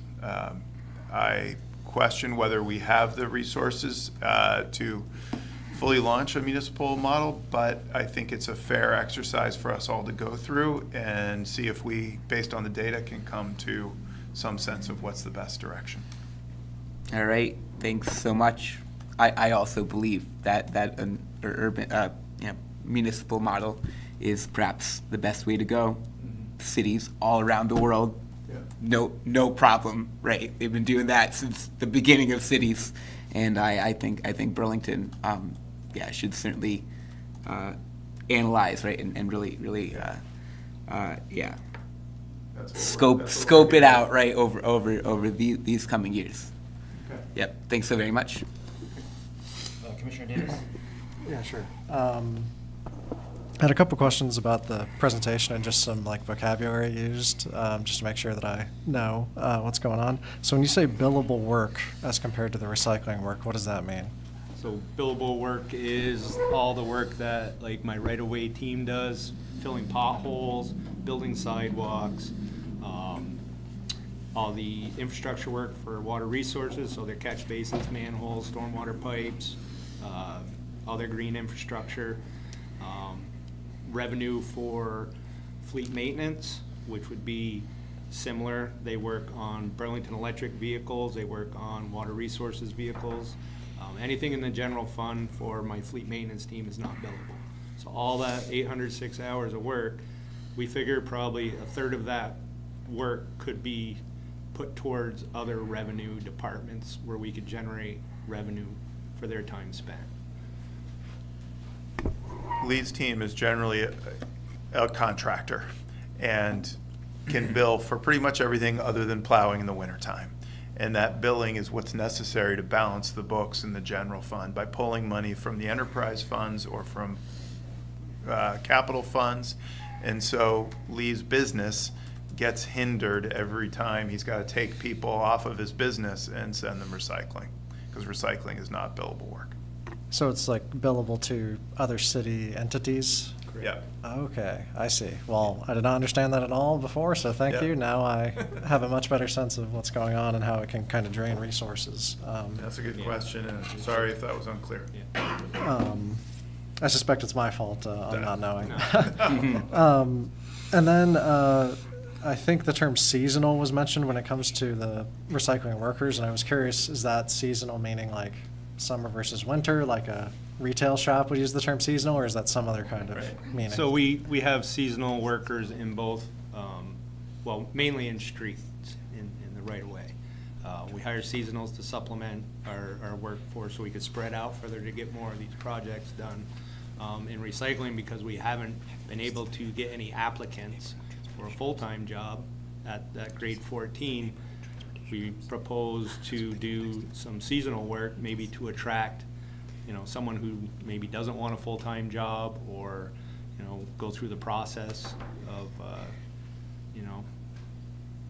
I don't know why. Actually, it just seems like you got more opportunity to pull in these resources that we aren't getting on the full-time applications, and bumping up the salary a little more to try to attract them. And then hopefully, if we can retain these employees, and we do go to the franchise model on an interim basis, maybe we can move these employees over as seasonals right away and get more of our billable work done. Full-time employee wage and healthcare and benefits. Seasonal employee, basically someone who works 10 months out of the year and gets just a wage, no benefits. We've tried to promote both options because we just want anyone to come join our team. So we have both those opportunities out, and if anybody here tonight wants to recycle, please let us know. Is it full-time in the sense of, like, is it 40 hours a week, or is it different? Okay. Yep. I guess less of a question, but a comment is, it seems like the recycling program has really been terrible, basically, for a lot of the people that have been having to do it or interact with it. And I think that is a problem in general. And if there are other things like that, I encourage you all to bring those sorts of things forward, because it's it's definitely not good to keep doing things that hurt people, are not viewed as a good contribution, make you want to not come to work, things like that. So hopefully recycling is the only one, but I suspect there are, things come up. And I think too, when it comes to waste, including recycling, I don't know, 50 years ago, there was just way less of it. People did not produce as much waste of varying types. So I think there's also like a higher burden, even on like a per resident basis, that is maybe difficult to, people might expect it to be different than the reality when that's increased over time. Heavier things to lift, needing more trucks to service it, and other things like that.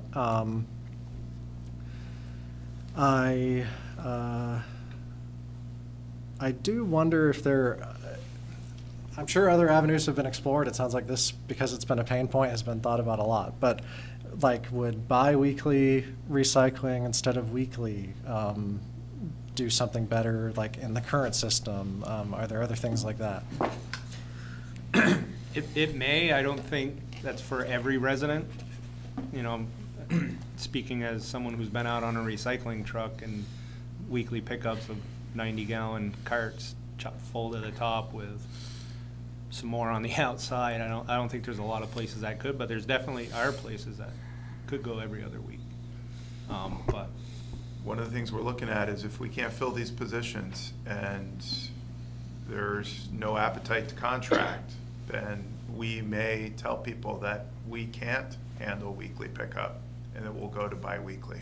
So that may be a situation that we get pushed into, whether folks would see it as preferable or not. But that is something that we've been planning in the background. If all of our advertising and outreach and promotion doesn't work, and depending on where the council and the commission fall, that may be a fallback if we can't hire.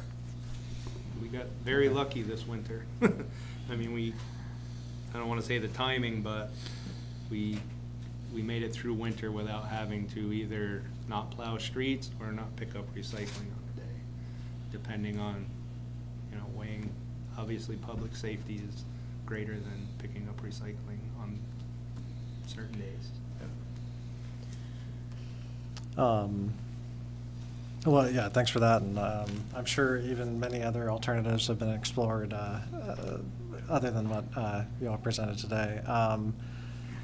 I think number one, I support shifting away from something that isn't good for people, that the employees don't want to do, and just creates a bad situation. But I wish it never got to this point. I wish it never became something that was such a burden, either due to a different structure, like an enterprise structure, as you mentioned, that might be able to work things differently, making it somehow billable in some way in a different fashion, or maintaining the equipment, or having those cool arms on the trucks. And I'm not at all blaming the Public Works Department for that. I don't think it is your fault at all. I think it's just a sad reality of a lot of services that we're seeing kind of more broadly, not just in Burlington, but just all over. And so I think I ultimately support the temporarily contracting it out. I'm a little bit concerned that I don't want to basically just turn what was a city employee that had issues, risky position for injury, for blocking people and having altercations and whatever, and then just passing it on to someone else and saying, okay, like, it's your problem, now it's going to suck for you. I think maybe there are some things that could be done to improve the conditions regardless of who's picking up the recycling. I have no idea what those things are. Again, I think that's something that has probably been thought about, but it disappoints me that something that seems so important to people, they want to go around the recycling trucks and create a bad situation when they're taking the time to do it. So maybe kind of some public education on that point too. And as far as the presentation itself, it's been really informative to me, because when I heard the proposal initially, my viewpoint was like, dang, I don't want another city service to go away. I like that things can be done by the city. I like that that's, I think it can kind of be a morale booster for people in a city to know that it's being done by employees of the city itself. But I think I did not realize how much of a problem it was. So anything really to make it better from that regard is, I think, worth doing. And I think kind of doing it on a temporary basis is great as well, and having time to explore other options. And hopefully we can make it better regardless of what form it takes going forward. Thanks. Thank you. Commissioner Barr? Thanks. It's quite obvious that we're in a crisis mode right now, trying to make things work. So I think this short-term recommendation and solution, I don't know that there's an alternative for it.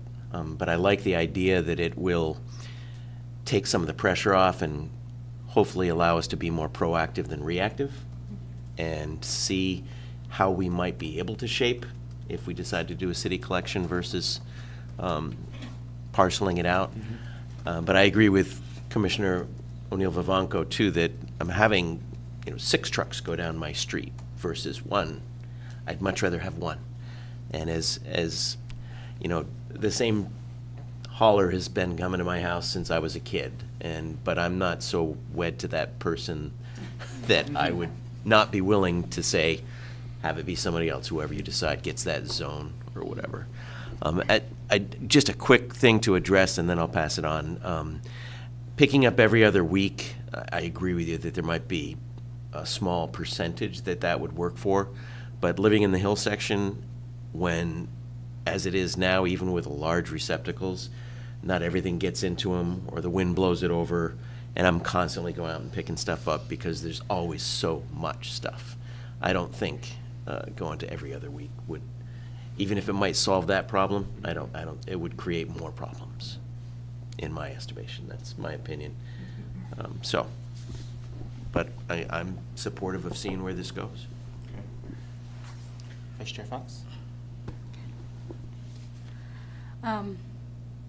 Okay, so I want to start with some of, similar to Commissioner Davis, the human aspect of this. I was listening to the city council meeting from Monday this morning, and I heard, I think one of the drivers spoke, and he said something to the effect of, you do the recycling and then you have to go straight to plowing, or vice versa, or blah, blah, blah. By the time you're finished with work, you just feel like you're dead by the time you get home. And it is clear to me, hearing you speak also and hearing him, this is taking such a toll on this team, and that is just, I'm a really empathetic, emotional person, and I just feel like it's awful. And it's clear to me that we need this stopgap short-term measure, regardless of the impacts, because the impacts to our people Like, it just doesn't feel good, right? So just starting with that as like where I'm coming from as my baseline, like it feels awful. And so, but beyond those sort of like emotional pieces of it and like the toll that it's taking on our city staff, I think the things that I would like to see or hear is like, you know, the differences in cost between like running the program and having it be franchised out for this next 3 to 5 years is like the big thing. And then, yeah, similar to what Commissioner Barr mentioned and Commissioner O'Neill-Vivanco, is people don't want to see 5 or 6 different heavy-duty trucks driving down their streets. And it would be interesting, I'm not sure if this is possible, but to see, like, you know, what is the maintenance impact of that? Because we have a lot of infrastructure to maintain, we have a limited staff to do it, and can we quantify some of the impact of that many heavy-duty trucks, and what would the cost savings for our street maintenance team be if we had 2 trucks on a day instead of 5, right? Because we have so many different haulers. It's going to be hard to quantify, but I think there's a way to massage it, finagle it, engineering or whatever. It's an art, not a science. So those are just a couple of thoughts and maybe like benchmarks I think to think about. And then just one like a specific question I had in the proposal said that this proposal is going to improve the general fund budget by $500K to $200K annually, and I'm just wondering if you could break down like where those savings come from for us, so I'm understanding that number. It is probably a longer discussion to do on paper. I will just quickly say we bring in $1 million in solid waste generation tax. Our hard costs for this program are around $800,000 a year. But what we don't include are a lot of general fund expenses that, like the repair to the vehicles, because it's general fund to general fund, we're not billing. The administration of handling the program is not billed.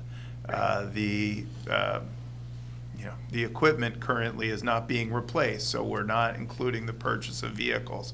We're kind of limping along. And so the $200,000 of kind of profit that's in the budget each year does not cover the hidden costs of the program that aren't getting factored in. So the challenge is, if you take out the $1 million of revenue, yeah, you save $800,000 of direct expenses, but then you can bill more time to other activities. Okay. So there's 14, 20 different line items, some that go up, some that go down. You know, we can bill lease time to different activities. So once that all sugars out, we end somewhere between $50,000 to $200,000 of net savings. Okay. Yeah, thanks for that. I think what I was just trying to get at, and you got to it, was like all of these hidden things that we don't necessarily see in that number of like the maintenance of the equipment, and you spoke to how much it takes to maintain, like how many hours, and so yeah, just wanting to sort of make those details clear, because I think they are an important piece of helping us all understand, or helping us sort of like weigh the pros and cons of this, right? But yeah, I think, yeah, the short-term recommendation, like we need it. We need the stopgap measure at this point, in my opinion. I'll leave it there. Great. My few comments are, I mean, I think, you know, this work that both the short-term and the long-term stuff is stuff that we should be looking at regardless of the financial sort of situation that the city's in. I think it'd be helpful to just contextualize, you know, I know it's not just DPW that's looking at these financial ways to sort of help save some money for the city. Could you just help briefly contextualize the other pieces that other departments are also sort of looking at? Because I think it's important to know that, you know, yes, we're here talking about transportation and DPW related items, but there are many other things that the city is doing, and I think it's just helpful to put that as part of the total piece and the total story. Yes, this is the major budget change that DPW is looking at. For one thing that's helpful for us as a department is a lot of our services are core services, You need the street. Okay. What's that? It's a water fight. Oh. Between the two cars. Okay, it's not a water pipe. That's Yeah, what I was worried. What's a water fight? They're spraying water bottles at each other. Okay. Well, hopefully they're filling up on the municipal system, and then we're getting a little bit of that activity. At least it's non-lethal, unless she's a witch. Some of the other things, the city, through the mayor's leadership, has done a service assessment of all other services across the city. There are services that will be recommended to be either narrowed or stopped. Those aren't out yet. The recommendations haven't hit the street. This was an early one that I had brought to the mayor's administration. There was interest in exploring this, so we got out of the gate a little earlier than some of the others. Knowing the complexity of the political landscape on this one, we needed the extra time to talk it through. But we got to get a budget together and in front of the city council within the next 4 weeks. So we're really hoping to get some direction that can help us finalize our budget. Great. And the other piece I think is, could you help break down the timeline? You mentioned in your presentation there's sort of a critical juncture during the short-term phase, should that go forward, that sort of we as a city need to decide whether we're sort of moving forward. I think I maybe had a hard time at sort of figuring out where that point actually is in the timeline. We are hoping for guidance from the council at their next meeting on April 28th. There is a second meeting that they have the week after on May 5th, Cinco de Mayo. You know, we would like to see direction by then. We've got to go to the council with a draft budget in the middle of May that they need to approve in June. So the timeline's tight. I guess that was for the short-term sort of transition. I think you For the mentioned in your long-term? presentation for the long-term, there's Okay. still, because you don't want to spend a lot of time and resources doing the research, and I think I just want to get a handle sort of where that is, or where that point is. I think if there's enough interest to explore consolidated collection, we're going to need a year or two to go through those policy issues we listed of opt-out, service levels, backdoor access, cart sizes, you know, all those, the pricing policies, all those pieces need to be developed. My sense is that's going to take 2 years. If as part of this review over the next, I would say 2 months as we kind of finalize the budget, that people say, we're ready to make a run at consolidation. We're okay with losing our 20-year hauler who we really like in order to get a cheaper service, then we'll be ready to embark on, and we're preliminarily putting money in the budget for lease, for a significant amount of lease time this coming year to do that evaluation. Great, thank you. We'd also contract with a hauler, or a contractor, excuse me, for about $20,000 to $30,000 as a placeholder for bringing in some national expertise to help us with this too. Great. And I do see a hand up. I know there is a public section as soon as the commission's through. I just have one question for my fellow commissioners. I think I just wanted to sort of take a straw poll and see if folks would be amenable to I was going to just say the same thing. just sort of see the general direction. I think that'd be helpful, and I'm happy to sort of write up a letter on behalf of the commission to the Duke and the city council if that would be helpful. I think to help just move this forward. We could also do in a motion to just support this direction too, but we should probably wait until after public forum. Yeah, so we can do public comment on this particular item. Folks have any comments on this? Yeah, go up to the mic so we can hear you and get it captured for CCTV. Yeah. After she speaks. I just had a question on paying for this. Is it that doing this short-term thing, it was still, the city would just up the taxes so that it pays? I'm trying to figure out, because I've lived in municipalities where you didn't see an extra bill, or you didn't see it, it just was paid out of your taxes and it all went. So that's what I'm trying to, if we don't have the money in the budget, how are we going to do this short-term one financially and even the long-term one, or are we just going to raise the taxes, which I personally have no problem with, but that's, I'm... Sure. The recycling service is paid for through the solid waste generation tax, which is a tax you pay on your trash bill that's added to your trash bill. So your hauler is adding the line item, and it's $6.90 per unit per property a month. So on your trash bill, you'll have a $6.90 bill over and above what they're charging for us to pay for our recycling program. If we, in this interim period, we would adjust the solid waste generation tax in order to pay the contractor to pick up the recycling and to do the landfill maintenance and the solid waste, the soil management area upgrades. So that $6.90, regardless of what happens, whether we keep the program or whether we contract, is likely going to go up. So your trash bill will go up next year. Okay. All right.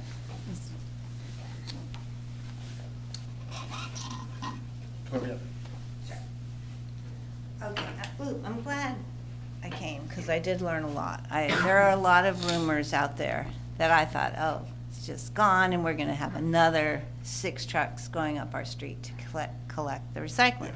So that's good news.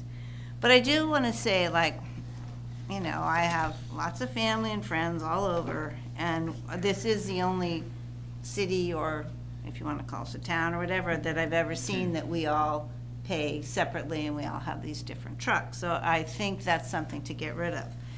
But our daughter lives in Portland, Oregon, and they have a service that they have 3 toters, like your little picture, you know, the green, the whatever. But they can, the homeowner selects the size of the toter and the frequency of pickup. And I think that's really good. Like right now, we do on-call with Gothiers. And I mean, we might get our trash picked up in a month. It might be 6 weeks. I mean, we don't generate a lot of trash.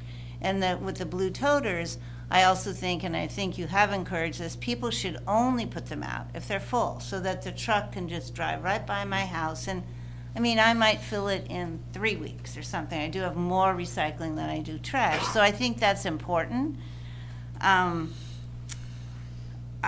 Yeah, I don't know. I see it's a big thing. I did read that Casella has a $1.5 million grant at UVM to study the waste stream, whatever. So that's something that we should really be, you know, working with them also. Like, we can't just do this alone. So yeah, I think it's a big deal. And there was that we were going to save $200,000 if we got rid of this. That did not make sense to me. That's not a big savings for the whole city. So now I understand that a little bit. But I do wish that, you know, I wish we could work it out. Our daughter, they must pay. I do know that they have this, you know, system of they put their certain things out certain weeks, but it's Portland has one company that does it. You know, when they pick up the trash. It's all one day on her street, but they definitely have different trucks that do it, though. It's not the same truck that picks up each thing. Right. So, and I know what you mean, like, we have those little arms that the hauler has to hook it up, and it dumps on its own. These places do drive by, and they have a thing that just picks it up. I don't understand why it's so hard to hire people. I saw your board out there last week or so when I was here. I mean, you have so many openings, and that's kind of a bummer that you think people don't want to take these jobs. So anyway, good luck with this. Oh, and I wish you didn't have to spend money on a consultant. I think that you have so many great people on the board. You have a lot of homeowners who are super passionate about this.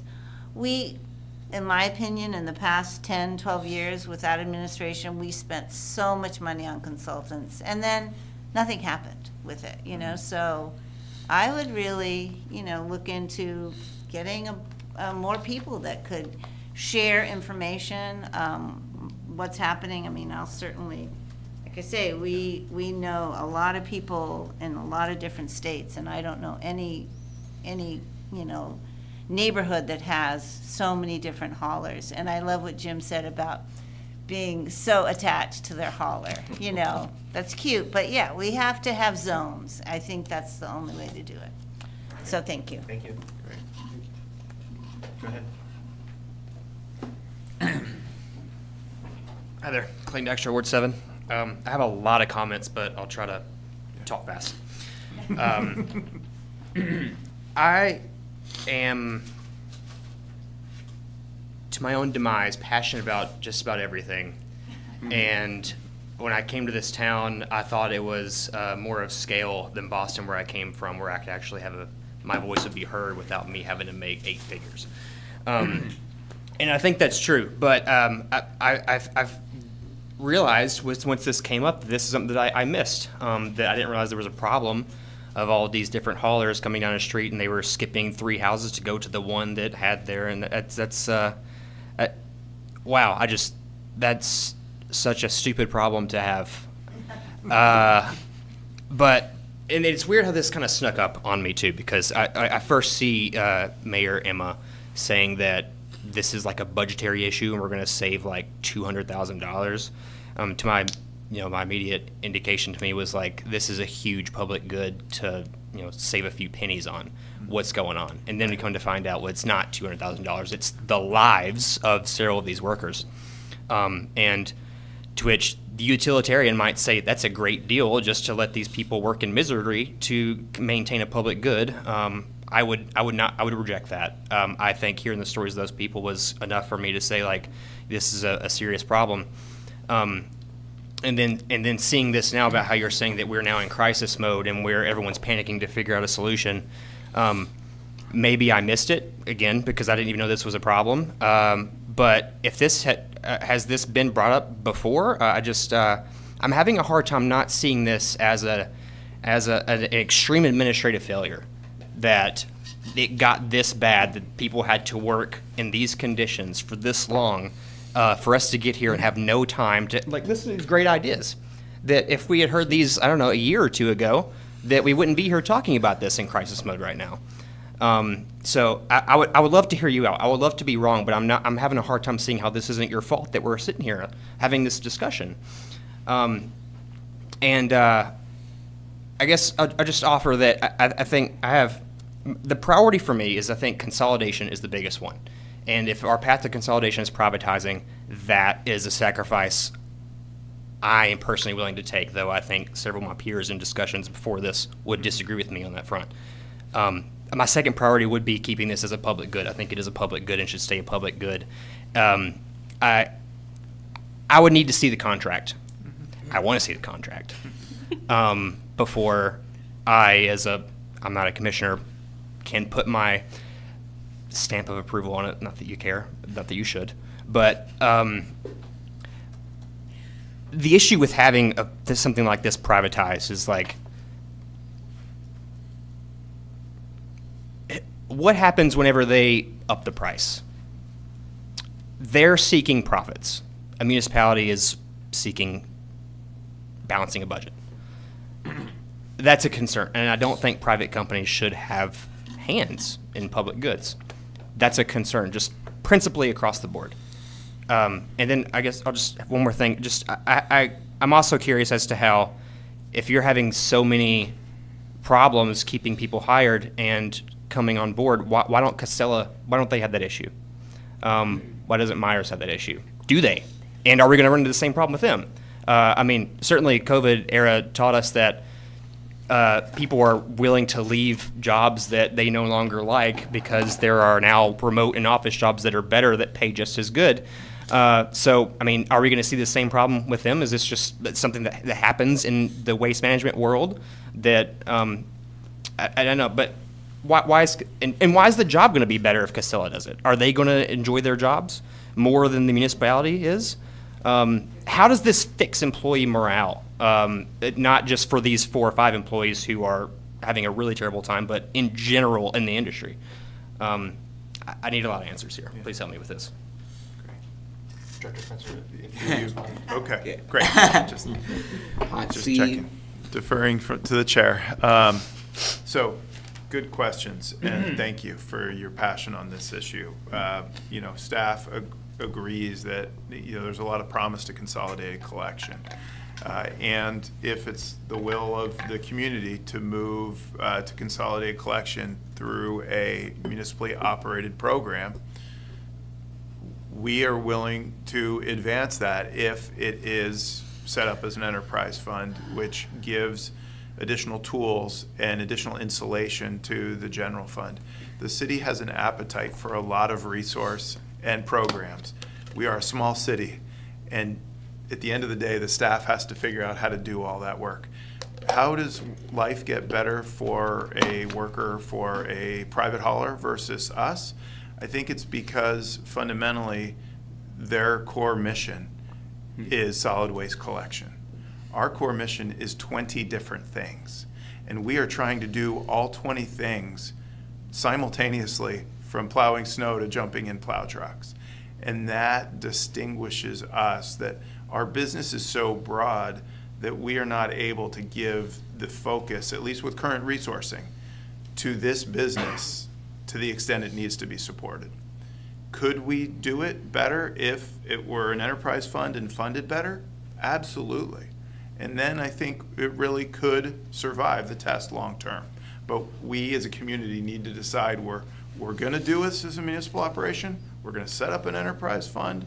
We are going to, have a business plan that says we're not going to fund this on the cheap, but we're going to pay to own this long term. And that is kind of a community agreement we haven't gotten to yet. To your point about, is part of this on my doorstep? Look, I'm the director and I'm here to solve problems. And this is gotten to a point where we needed to bring it here. Could I have brought it here earlier? Yes. And, I'm always balancing a million problems that I bring to them every month. And frankly, we brought it here 4 years ago and to the council, but there was an appetite to change. So now things have come back around. Now there's time to revisit again. And we've done the retention bonuses.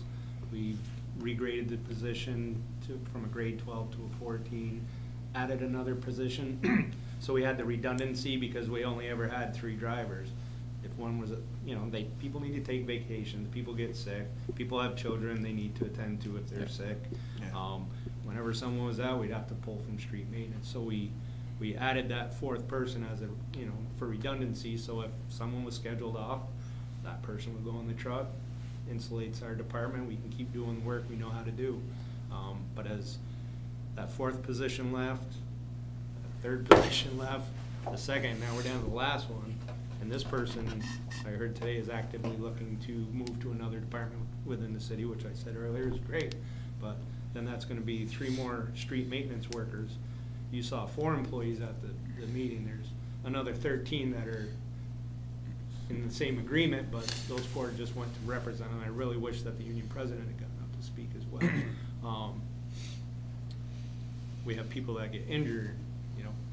They're married to winter rules from November 15th to April 15th.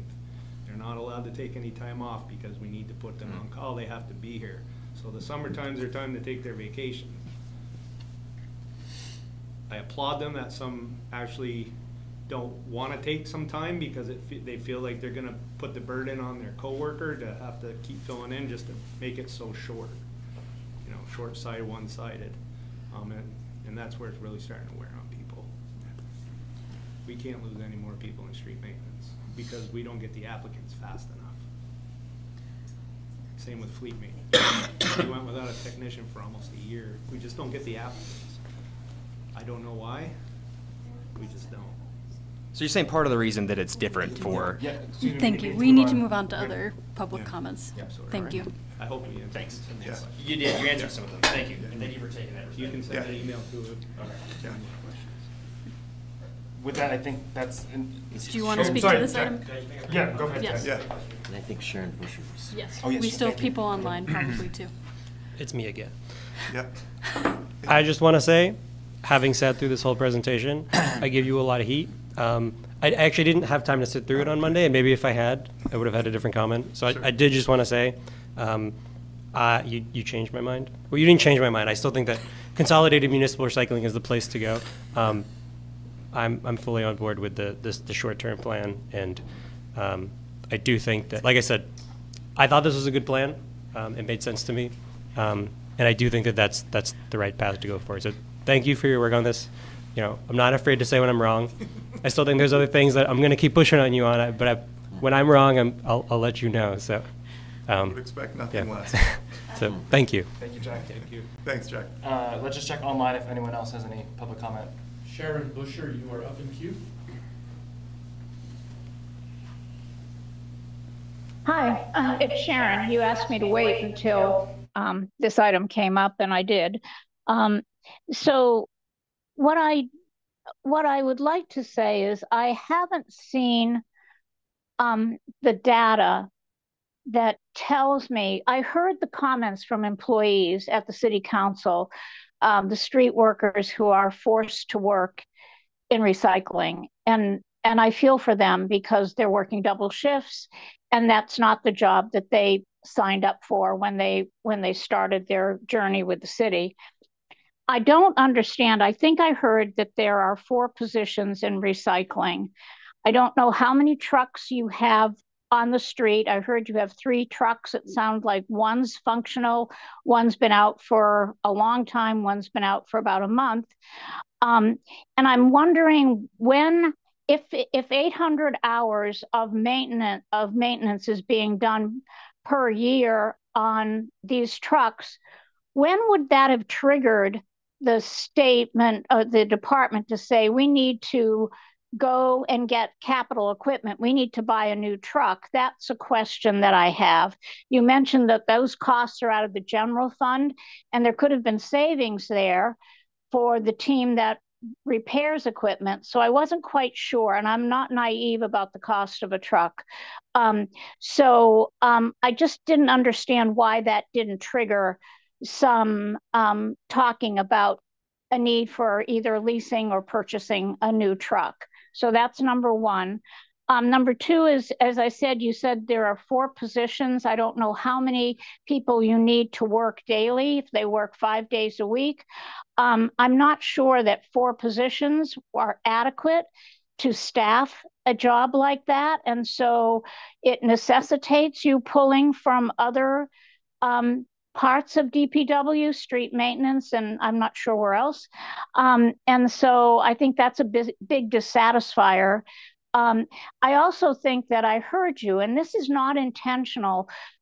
I'm not pointing fingers, but I heard you say, Lee, and I'm talking to you, you were explaining the entry-level position, or maybe it was Chapin, and how people, how you're encouraging people want to move out of that.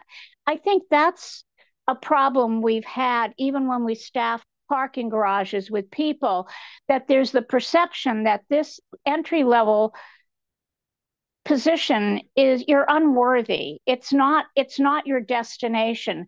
There's no commitment to it. It's a stepping stone to another job. And I think that erodes morale. And so I think all of those factors coming together are part of why we're where we're at. And I am not one that really is excited about your proposal in the short term. I would prefer to see you try to tackle the staffing issues that you're presented with and try to address these morale issues better. To me, I'm driven by numbers, and I don't know how many snow days there were last year where someone had to work, double, triple shifts. I think that's a factor. I mean, that drives how many people you need in positions. How many times are you reaching outside of your recycling staff to pull in? Now, I know you haven't been able to hire. That's a very different situation. But if you had 4 positions, would that necessitate you to pull from other areas? And if so, does that mean you need to have people that are in the hospital, they're called per diem, but people that are temporary that you could call upon, maybe students, some people that would like to make additional money when necessitated. So those are my thoughts around staffing. I am not convinced that this is a problem that can't be solved. I am convinced that this is a huge headache for the management staff of DPW, and it has been a problem that has been festering for you for quite a while.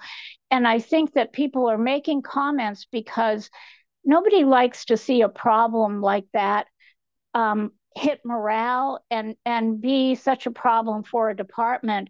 I think the public wants to understand the problem, wants to offer insights and suggestions to solve the problem, not to point fingers, but to solve the problem and to potentially continue what was a successful program at the beginning.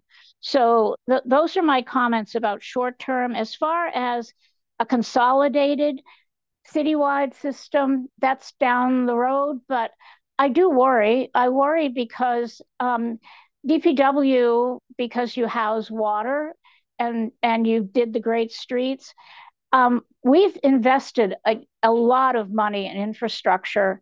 And I am somebody that lives on a fixed income, and I am really concerned that you're pricing me out.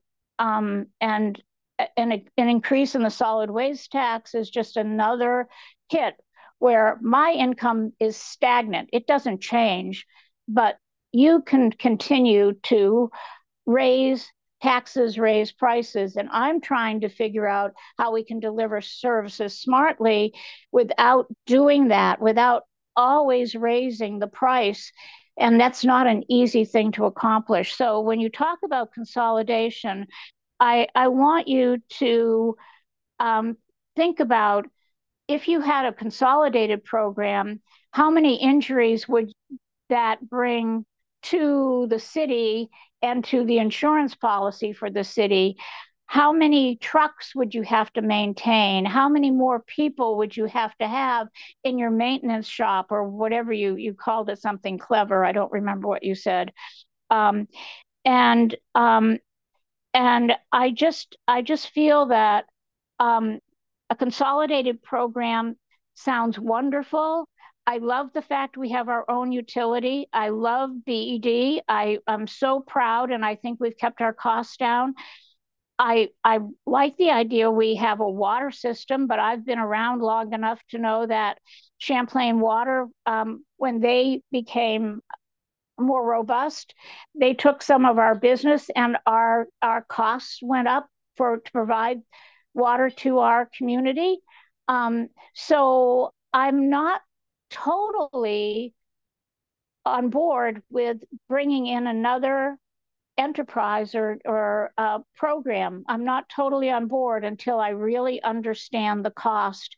So for me, for the department, it would be really helpful if you could give some of these numbers, some of these facts, because I think that drives decisions, and it also substantiates and helps the public understand why you determined this is the correct way to go. So I really need that information for me to be able to provide valuable input, as opposed to just making all these statements about what I don't have to give you good feedback. Thank you. Thank you. Thank you. Just before we conclude this agenda item, I just wanted to go back to the original question I posed before public. Oh yeah. There is one more person on Great. line if you're ready for that. Yep. Yeah, let's do that. And if you don't mind, please sticking to the 3-minute minimum, please. Wiley Dolmich, you are up in queue.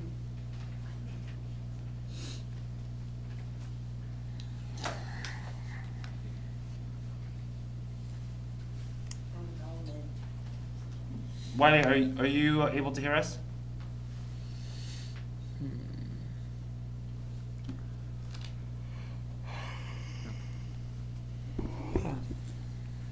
His mute is off. Wally, are you able to hear us? Hey, Yep. sorry about that. Yep. Go ahead. Okay. Yeah, I just wanted to offer a few more comments. I'll be brief. First of all, squeezing employees to make this work, not an option. I speak on behalf of Burlington residents. We don't want the DBW employees to feel like they're being squeezed to make this work. And if we have to go contract these jobs out in the short term to prevent mistreatment of DPW employees, then so be it. But we have to recognize that privatizing this relinquishes control of these employees' welfares to these private companies. And it's no secret that I think many of these jobs are non-union. They're going to be paid less, probably have more turnover, and be more dangerous if they're happening in a private situation. And I think taxpayers would feel much more confident if the plan was for this to be a short-term solution, and it was very explicit that this interim time we're buying is only existing to figure out like a public solution. I think that feels like the path forward. And I think it's going to take a little bit of courage. If we can't conceptualize what this costs, then we need to work on that conceptualization. I probably have a lower income than a lot of the people that would be inclined to complain about the increased tax burden, but I think it's worth it. I mean, I'm living paycheck to paycheck. I'm certain I have less money in my account than Sharon does, but I think it's worth it. And, you know, treating these jobs like a stepping stone is so insulting. This is honorable and important work. If we have to pay these people like software engineers to make sure our recycling gets taken care of, then so be it. Okay? Like, let's be brave. Okay. That's all I have to say. Thanks for hearing me out. Great. Thank you. Just returning to the item I asked from commissioners earlier, if folks are sort of just want to take a quick straw poll, it sounds like generally the consensus is that we're in favor of a short-term solution with the idea that we'd be sort of studying, the city would be studying a more long-term sustainable solution. If folks are amenable. Do you want that in a form of a motion? I don't need it in a motion. I think just a straw poll, and I'm like I said, I'm happy to put something in writing. I think, and send that to the TUC and City Council just to help show. You know, we've heard a lot of comment here on this, and I think I want to make sure that it's captured and sent to the city. I think this all sounds great. I would welcome a motion just to document the kind of consensus of the group. Great. Okay, so I'll make a motion to concur with, recommend strongly that we look at staff's recommendation here for a short-term franchise recycling collection favorably. Great. Second? I'll second. Great. All those in favor, please say aye. Aye. Aye. Aye for myself. Great. Thank you very much. Thanks for drafting the memo or volunteering yourself to do that. Thank you all for your comments. Thanks. Yes. Thank you. Main Street. Yes. Moving on to agenda item 8, Great Streets, Main Streets update. I'll just ask Director Spencer. I know, just on a brief. Oh, Laura's here too. Laura, great. City Engineer Wheelock is also online. Who's that? All right, great. Thank you so much for asking for this update. I will make my remarks short, and I know that City Engineer Laura Wheelock can provide a more thorough update. We are in the midst of a 3-year capital project that we knew was going to be a multi-year project. It has a projected end point of November 2026, and we are still tracking to that timeline. It is true that the initial work of the Ravine Sewer bypass did take longer than expected, but we were able to do other work simultaneously to keep our timeline. And I'm really pleased to report that as of last week, or maybe it was this week, Was it last week? Yeah, it was previous week, where we were able to divert flows from the original ravine sewer through the new bypass, the new pipe that follows a public right-of-way and does not go underneath key buildings. So a major milestone. The rest of the work is not as deep as that. We're coming to shallower work. We have water work ahead, as Laura will explain. But we do have work this season ahead of us, and we are coordinating with stakeholders, businesses in the community, and the Champlain Parkway project that will be on Pine Street this year. And we are always available to answer questions and to hear ideas about how we can minimize impact. I will say that once Laura gives an update, we have added additional mitigation after hearing from businesses. It was in your packet that we are doing a parking promotion, 2-hour free on street Wednesdays and Thursdays for the next month, and also doing front porch forum ads as well as other county-wide promotional efforts for downtown. We are trying to do our best to have the lightest impact while we get this important generational work done. City Engineer Laura Wheelock, you want to add anything? Not too much to add, but I do think it's worth explaining the deep coordination that exists between the Main Street project and the Parkway project. Parkway was a project we weren't really able to control its trajectory. It came about when it came about after many, many years. I do think that the contractor teams that we have on each side are ready to work with each other. Already the Parkway contractor has adjusted their schedule. They are essentially starting up near Main Street and they're going to work south. The good news for the downtown is that these two projects are going to start at the Main and Pine intersection and they're going to work away from each other, completing the steps as they go.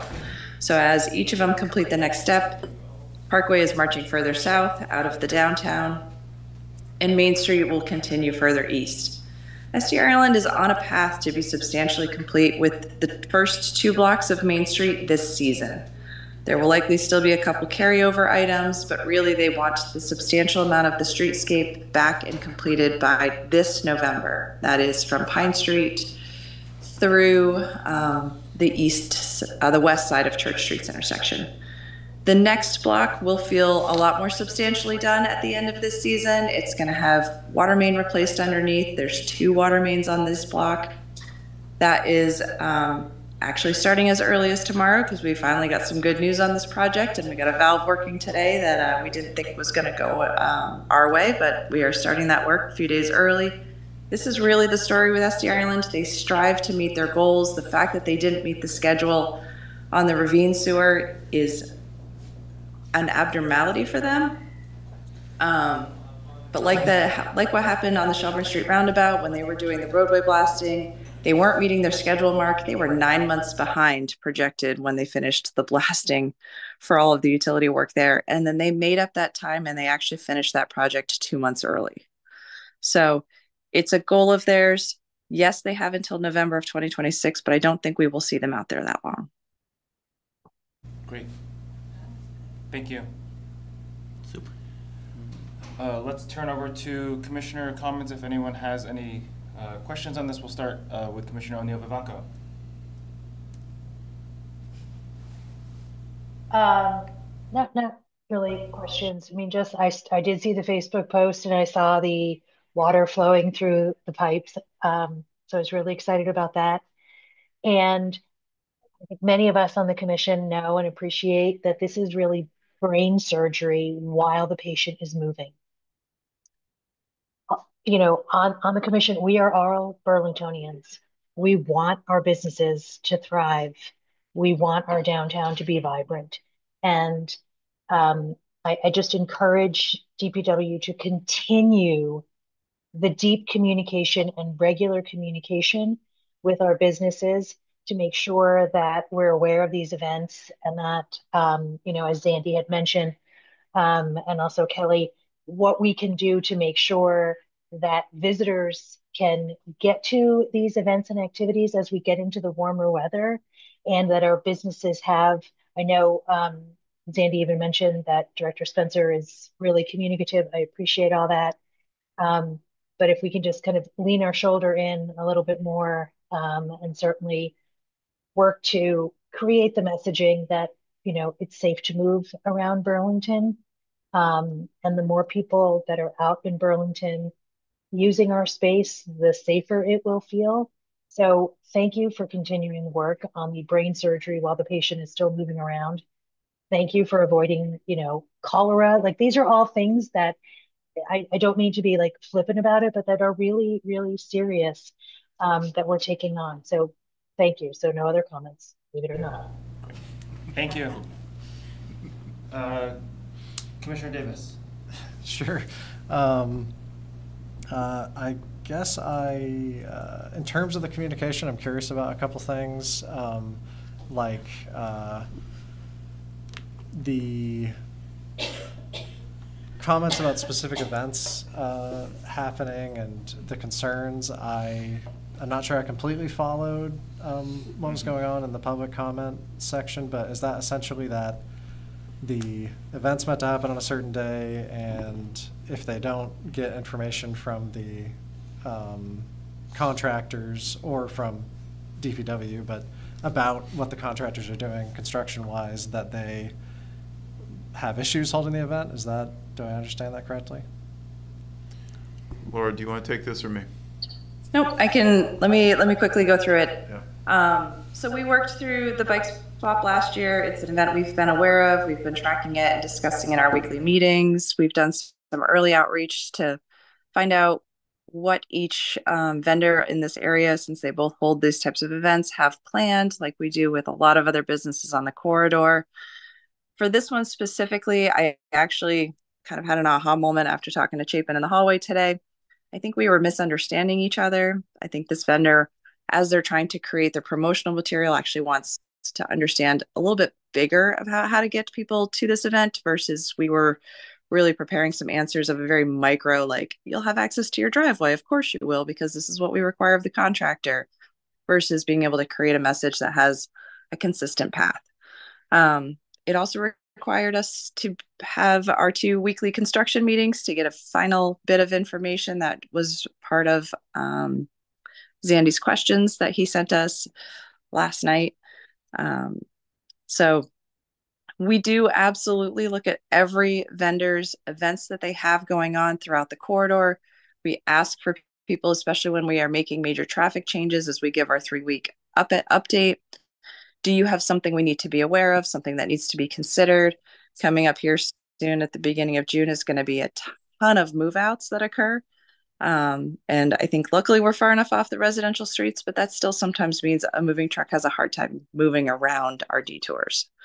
So yes, we will work on doing better. Yes, we'll be talking to Zandy tomorrow and hopefully get him exactly what he needs. But we are doing our absolute best trying to understand business models as highway engineers.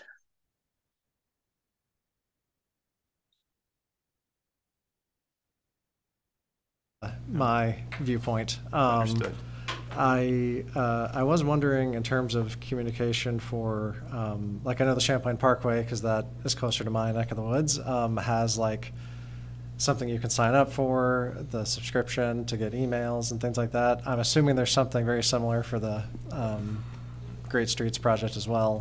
Is there one like specific to businesses for impacts? Yeah, there's Laura's team has done a really remarkable job at having regular communication on the project. We can't always be perfect. Things in real time will change. If you go to our website on the homepage, boardofburlingtonvt.gov/construction, you'll also be able to sign up for the Great Streets mailing list. So we do have 2 big mailing lists right now, Parkway, Main Street. Both of those, to the tech services team that Laura oversees, to their credit, we are making sure that both of those mailing lists, front and center, are going to have some similar communication about that intersection impact at Pine and Main. And then we're trying to figure out what the mainline DPW communications are to help facilitate bridging that gap between the two. Just today, we put out the Parkway communication via VT Alert, given that impact on the Pine Street corridor between King and Main is starting. It was going to be starting as early as Friday. Now it's probably more like Monday, but we put that out today just to begin to bridge that gap as that because for the public, for the traveling public, we're aware that most people don't necessarily want to be signing up for 2 lists. And they kind of want straightforward information. So as we kind of get to that place where the 2 projects are at a confluence point, we're trying to bridge that communication. So I think the short answer to your question is yes, there's a Main Street list that goes out weekly, as does the Parkway list. Okay, yeah, that is great. I guess one thing I wonder is, like, I'm the type of person that I have to use GPS to get anywhere. Just about. My internal sense of direction is terrible.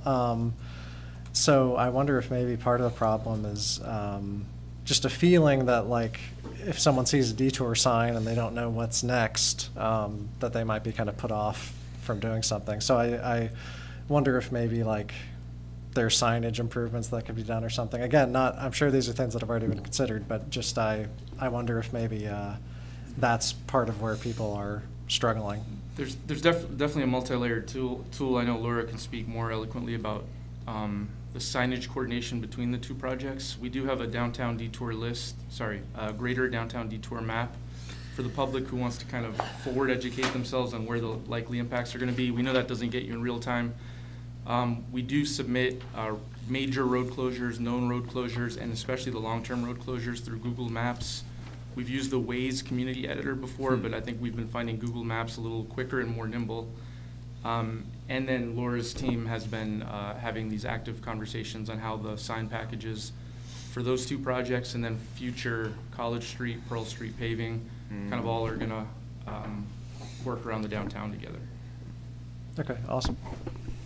One of the things that we do promote is that this detour map, while the end resident user probably is not finding it as much, businesses are using it as a tool to be able to share it in their outreach. So like the Flynn echoes it. I've seen GMT echo it and a couple other businesses. So they're using it as a way to share that information more directly with their customers versus I think it being found one-on-one by residents, but it has definitely been a tool we've received good feedback on. And one piece I would just add on top of the great responses, we could really use your help in helping promote that downtown is open for business. I am doing this with my personal friends and inviting people downtown to show them that everything is open and great. Having voices of authenticity, whether through social media or through your direct friend communications, goes a long way. We all want to support our great local businesses. We are doing hard work. We are, the hardest work here is for the next 6 months. This next winter period, there's going to be no construction happening. The right-of-way will be fully open, 2-way traffic, parking will be on the street for this upcoming holiday season. We have 6 months of hard work to get through and then some more minor work next year. These 6 months are key. Thanks for your help. Yeah, awesome. Thank you all for that. One other thing was that, dang it, I'm losing it now. Oh, with parking, and this is a broader discussion, so it seems to me that there are 2 conflicting notions of we want more people to be able to park downtown to be able to buy stuff and patron the businesses, but then we want fewer people parking downtown if they're employees or if they're kind of other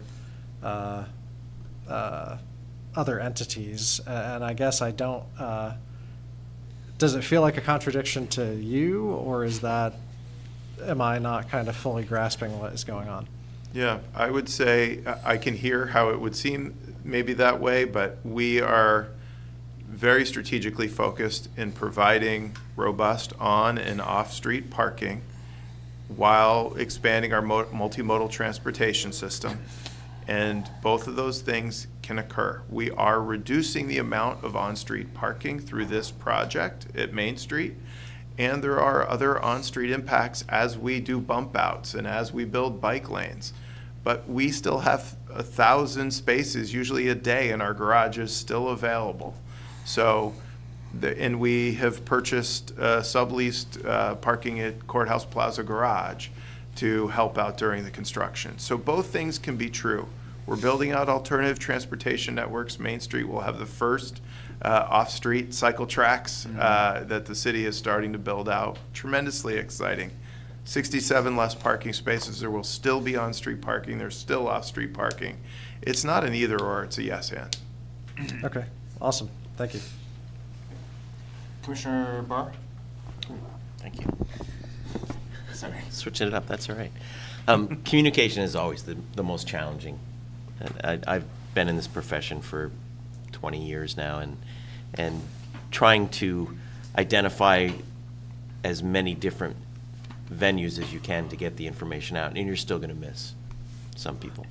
But I think having that checklist, and I think you do, to make sure that you just get it out in as many venues as you can, I think is really the way to do it. Speaking to the TDM issues and the parking, it's challenging for me to understand why relocating employees for these businesses to those spaces that exist in the outer perimeter, if you will, of the downtown area is something that people see as a challenge. The customers will have more spaces closer to the businesses that the businesses want them to go to. So I just can't fathom that that's something that we argue about. So I'm just throwing that out there that back when we first started talking about parking, I was one of those that jumped in a car at 9 o'clock at night when there was a show at the Flynn and everybody was complaining there's not enough parking. We drove around and we found 1,300 empty spaces 1 block away.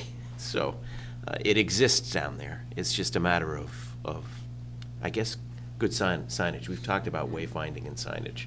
And I don't want to go down that road, but I think that's definitely the future. That's it. Thank you. Commissioner Matino? Yeah, I think everyone's killing it. Definitely the city's engineering team, communications, especially. It's a lot of resources for business owners and people who are traveling to really understand the conditions going on. I think it's awesome to have the Google Maps updates, especially being able to see the timeline for the various changes. You could see effective a certain date, expected to go till then. That's cool, good to know. And overall, exciting to hear the project is getting back on track timeline-wise after some earlier unintended hurdles. I don't know the details too much, but it sounds like the project is going to be completed ahead of schedule. It sounded there was an anticipation it would be before November of next year. What sort of activities, right? What's going to be different next year versus this more intensive year? Like what? Laura, you want to hit that? Yep. There's a fundamental difference in that the 2 blocks that are west of Church Street between Pine and Church just don't have the same level of work that the block between Church and Winooski had. And that is just the simple definition of the ravine sewer. The timing of when that work was able to start, we didn't turn the corner to start doing the work on that section of Main Street until August. Whereas the work on the other blocks actually started in February of last year. So there's just a timing gap because you have to do the deepest work first. That section needed the ravine sewer to go first, and so it started 6 months behind the other blocks. It has twice as much water work as the other ones do, so it doesn't allow us to kind of make progress and keep moving on. It keeps the water crews there, and it takes the space to do the work. So it is one of the more challenging blocks to move quickly, but this project is bigger than just that 1 block. So it's the 2 blocks west of Church Street that will really feel very substantially complete by this year. Might have some cleanup work, maybe some landscaping, and maybe some painting left to finish early in 2026. That said, the block between Winooski and Church, it will have its first course of pavement on it. It will have new curbs by the end of this season, and it may have some of the sidewalk replacement work actually having already occurred. That's assuming we get good weather.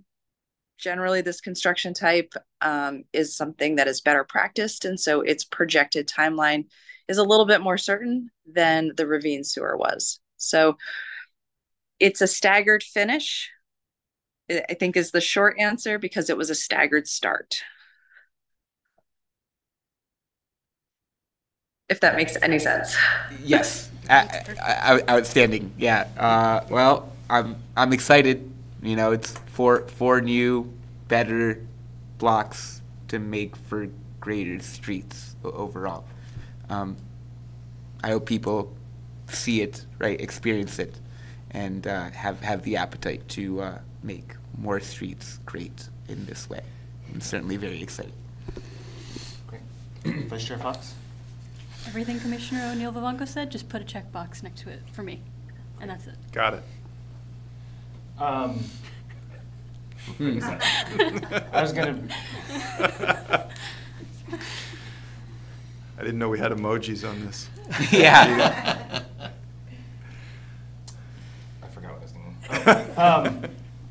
I guess to City Engineer Wheelock's point earlier, you know, the engineering staff is sort of doing all these communication pieces that I think, you know, maybe is outside of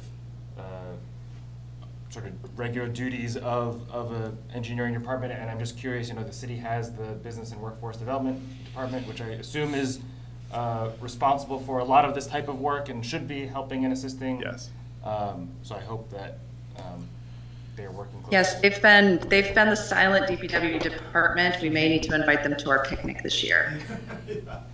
Excellent. And I think too, the other piece I'll just mention to, I think what Commissioner Davis was talking about and Commissioner Barr and Director Spencer, I think there was a news article headline, I think maybe today, that I think sums up the sort of conundrum and the sort of potential conflict, which is free parking in Burlington aims to drive more foot traffic as construction continues, which to me feels kind of oxymoronic, but I get the point, and I think I just wanted to sort of highlight that everyone is trying to meet the needs that they sort of want and advocate for. Yeah. So. Appreciate your understanding of that. Out of the business meeting, there was a desire for additional mitigation. We are doing, Front Porch Forum is great. Great local business that came to us and said, how can we go to the next level? And Rob has worked really well with them.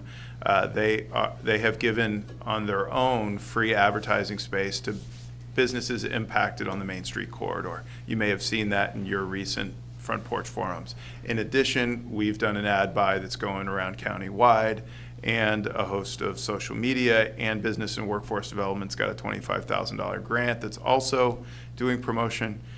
You know, we are absolutely trying, and I am hearing and understanding that businesses are really struggling. We're not the only cause of that.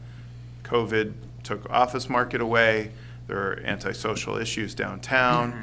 There are the Canadian tourism being down. Like, we are in a perfect storm. This project launched when it launched, not understanding the full factors that were around it, and we together have to help get it through. Great. Thank you. Yep. Just looking at time and knowing that we have some other business, I would ask that maybe we skip agenda item 9 if Director Spencer and the other commissioners are okay with that, and skipping agenda item 10 and going right to agenda item 11 if that's amenable to all, knowing that we have a timeline business for agenda item 11. Sorry, 10 was the Director's report, 11 is commissioner items. I'm hoping we can move directly to the review of Director Spencer. I have a question, though. I'm curious about the work going on the other side of the Champlain Parkway. Can you perhaps share just a brief update, or I don't know, yeah, what's going on there for this year? You're talking about the section by 189, the southern section. Precisely, yes. Yes, that is Phase 2S. South of Home Avenue. It's all part of the final construction contract. The connection to I-189 is being completed as part of this contract. And that work is fully underway and making good progress. Laura, anything you want to add? Yep. So you see a lot of work occurring there. Essentially, the contractor, as they wanted to start over the winter time, needed to do items that they were allowed to do under their contract during winter conditions. So V-Trans allows them to do select demolition and any temporary type work. So A lot of activity has occurred on the south end of this project. It doesn't necessarily mean that the connection is going to occur sooner or before the council imposed 3-month test of the northern 3 new signals. So all of that is still in place. It's just the contractor was looking for a place to start work, and this was an area that they were able to do. There still is a substantial amount of work to reconstruct that road. We're finding that when it was constructed, it wasn't constructed to the design standards or existing drawings that we had. And so there is additional work that it's great that they started early and found that early, because that keeps this better on track. Cool. It's been a long time coming. All very exciting, all around. Thank you. Going back to the agenda, if folks are okay skipping the other 2 items and moving forward to the director's review. I have a motion that I can read and have somebody make the motion and second if that's amenable. Sure. Read it. Yep.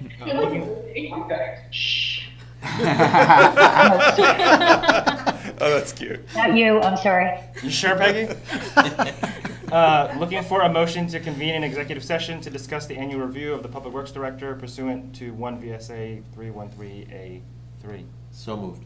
And a second? I second. All those in favor, please say aye. Aye. Aye. Aye for myself. No nays. Thank you. And then what needs to follow is a motion here before you go into executive session that says, after you get out of executive session, you will be adjourning with no action. So that CCTV has that on tape and that you don't need to come back here and do 2 seconds of motion. Can I say so moved again? Great. Looking for a second on what the motion that Director Second. Spencer provided. All Second. those in favor, please say aye. Aye. Aye. Aye. Aye. Aye for myself. Great. Okay. Thank you. you.